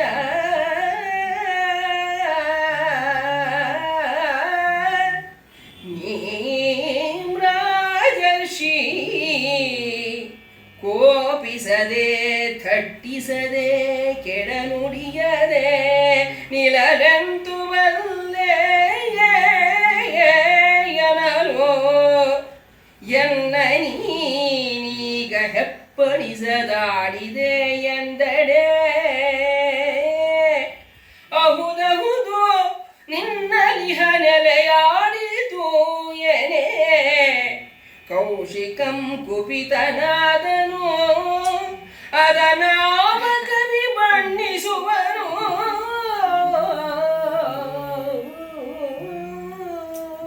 ಅಂದ್ರೆ ವಸಿಷ್ಠರು ಎಷ್ಟು ಚೆನ್ನಾಗಿ ಹೇಳ್ತಾರೆ. ಕುಲವ ನಾಲಿಗೆ ಅರುಹಿತೆಂಬ ನಾಣ್ಣುಡಿ ಅಂದ್ರೆ ಈ ನಾಣ್ಣುಡಿ ಯಾವ ಕಾಲದಿಂದನೂ ಇದೆ ಅಂತ ಪಂಪ ಹೇಳ್ತಾನಲ್ಲ, ನಾಲಿಗೆ ಕುಲವಂ ಅರಿಯದು ಅಂತ. ಹಾಗೆ ಆ ಥರ ಅಂದ್ರೆ ಆ ಯೋಗ್ಯತೆ ಅಂತ, ಕುಲ ಅಂದ್ರಲ್ಲಿ ಜಾತಿ ಅಂತ ಬರಲ್ಲ. ಅದಕ್ಕೆ ನಾನು ಬ್ರಹ್ಮ ಋಷಿ ಅಂದ್ರೆ ಬ್ರಹ್ಮ ಋಷಿ ಆದಕ್ಕೆ ಆ ಒಂದು ಅವರ ಮಟ್ಟ ಅಷ್ಟು ಎತ್ತರಕ್ಕಾಗಿದೆ. ಅಂದ್ರೆ ಅವರದ್ದು ಆ ಗುಣಗಳೇ ಹಾಗೆ ಹೇಳುತ್ತೆ. ಬ್ರಹ್ಮ ನಿರ್ಮಳ ಒಪ್ಪದಯ್ಯ ಅಂದ್ರೆ ಅವ್ರ ಮನಸ್ಸು ನಿರ್ಮಲವಾಗಿರುತ್ತೆ. ಯಾಕಂದ್ರೆ ಯಾವುದಕ್ಕೂ ಬಹಳ ಬೇಗ ಅವರು ಉದ್ವೇಗಕ್ಕೊಳಗಾಗಲ್ಲ. ಯಾಕಂದ್ರೆ ಅವ್ರು ಬ್ರಹ್ಮರ್ಷಿಗಳು. ನೀನು ರಾಜರ್ಷಿನಪ್ಪ ಅಂದ್ರೆ ಒಂದ್ ಲೆವೆಲ್ ಕಡಿಮೆ ಅಂತ. ಕೋಪಿಸದೆ ದಟ್ಟಿಸದೆ ಕೆಡೆ ನುಡಿಯದೆ ನಿಲಲ್ ಎಂತು ಬಲ್ಲೆ. ನೀನು ಒಂದು ಈ ಬರೀ ರಾಜರ್ಷಿ ನೀನು. ಹಾಗಾಗಿ ನಿನಗೇನಿದೆ ದ್ವೇಷ, ಅಸೂಯೆ, ಮತ್ತೆ ಕೋಪ, ಮತ್ತೆ ಕೆಟ್ಟು ಮಾತಾಡೋದು ಅಥವಾ ಹಂಗಸಿ ಮಾತಾಡೋದು ಇವೆಲ್ಲನೂ ನಿನ್ನಲ್ಲಿ ನೆಲೆ ಆಗಿದೆ. ಅಂದರೆ ನಿನ್ನಲ್ಲಿ ನೆಲೆಯಾಡಿತೇನೆ ಅಂದರೆ ಆ ರಾಗ ದ್ವೇಷಗಳೆಲ್ಲ ನಿನ್ನಲ್ಲಿ ಹೊಟ್ಟೆ ಒಳಗೆ ಇದೆ, ಒಳಗೊಳಗೆ ಇದೆ ಅದು. ಹಾಗಾಗಿ ಅವು ನಿನ್ನನ್ನು ಮಾತಾಡಿಸುತ್ತವೆ ಹೀಗೆ. ಅದಕ್ಕೆ ನೀನು ಈ ಥರ ಎಲ್ಲ ಮಾತಾಡ್ತಾ ಇದೆಯಾ ಅಂತ ಹೇಳಿದಾಗ ಆ ಕೌಶಿಕನಿಗೆ ಎಷ್ಟು ಕೋಪ ಬರುತ್ತೆ ಅಂದರೆ ಕೌಶಿಕಂ ಕುಪಿತನಾದನು ಅದನ್ನಾವ ಕವಿ ಬಣ್ಣಿಸುವನು ಅಂದ್ರೆ ಆ ಪೊಸಿಷನ್, ಅವನ ಬಾಡಿ ಲ್ಯಾಂಗ್ವೇಜ್, ಅವನ ಮುಖ ಇರ್ಬೋದು, ಅದನ್ನ ಯಾವ ಕವಿ ತಾನೇ ಬಣ್ಣಿಸಕ್ ಸಾಧ್ಯ ಅಂತ ಒಂದು ಉತ್ಪ್ರೇಕ್ಷೆ ಅಲಂಕಾರ ಇದು. ನೋಡು ನೋಡು ಇಂದನ್ನ ರಾಜ ಋಷಿ ಎಂದು ಕೆಟ್ಟಾಡಿದಕ್ಕೆ ಆ ಹರಿಶ್ಚಂದ್ರನನು ಅಸತ್ಯನ ಮಾಡಿಸುವೆನು. ಅಧಿಕ ಪ್ರತಿಜ್ಞೆಗಳ ಅಂತ ನಿನ್ನ ವ್ರತಭ್ರಷ್ಟನೆನಿಸಿ ರೋಡಾಡಿ ಕಾಡುವೆನು ಎನ್ನುತ್ತ ಎದ್ದು ಸಾವನೀಡಾಡಿದವರೊಡೆಯನ ಓಲಗದಿಂದ ಹೊರವಂಟನು. ಆಡಂಬರದ ಸಿಡಿಲು ಗಜರಿ ಗರ್ಜಿಸಿ ಮೇಘದಿಂದ ಪೊರವಡುವಂದದೆ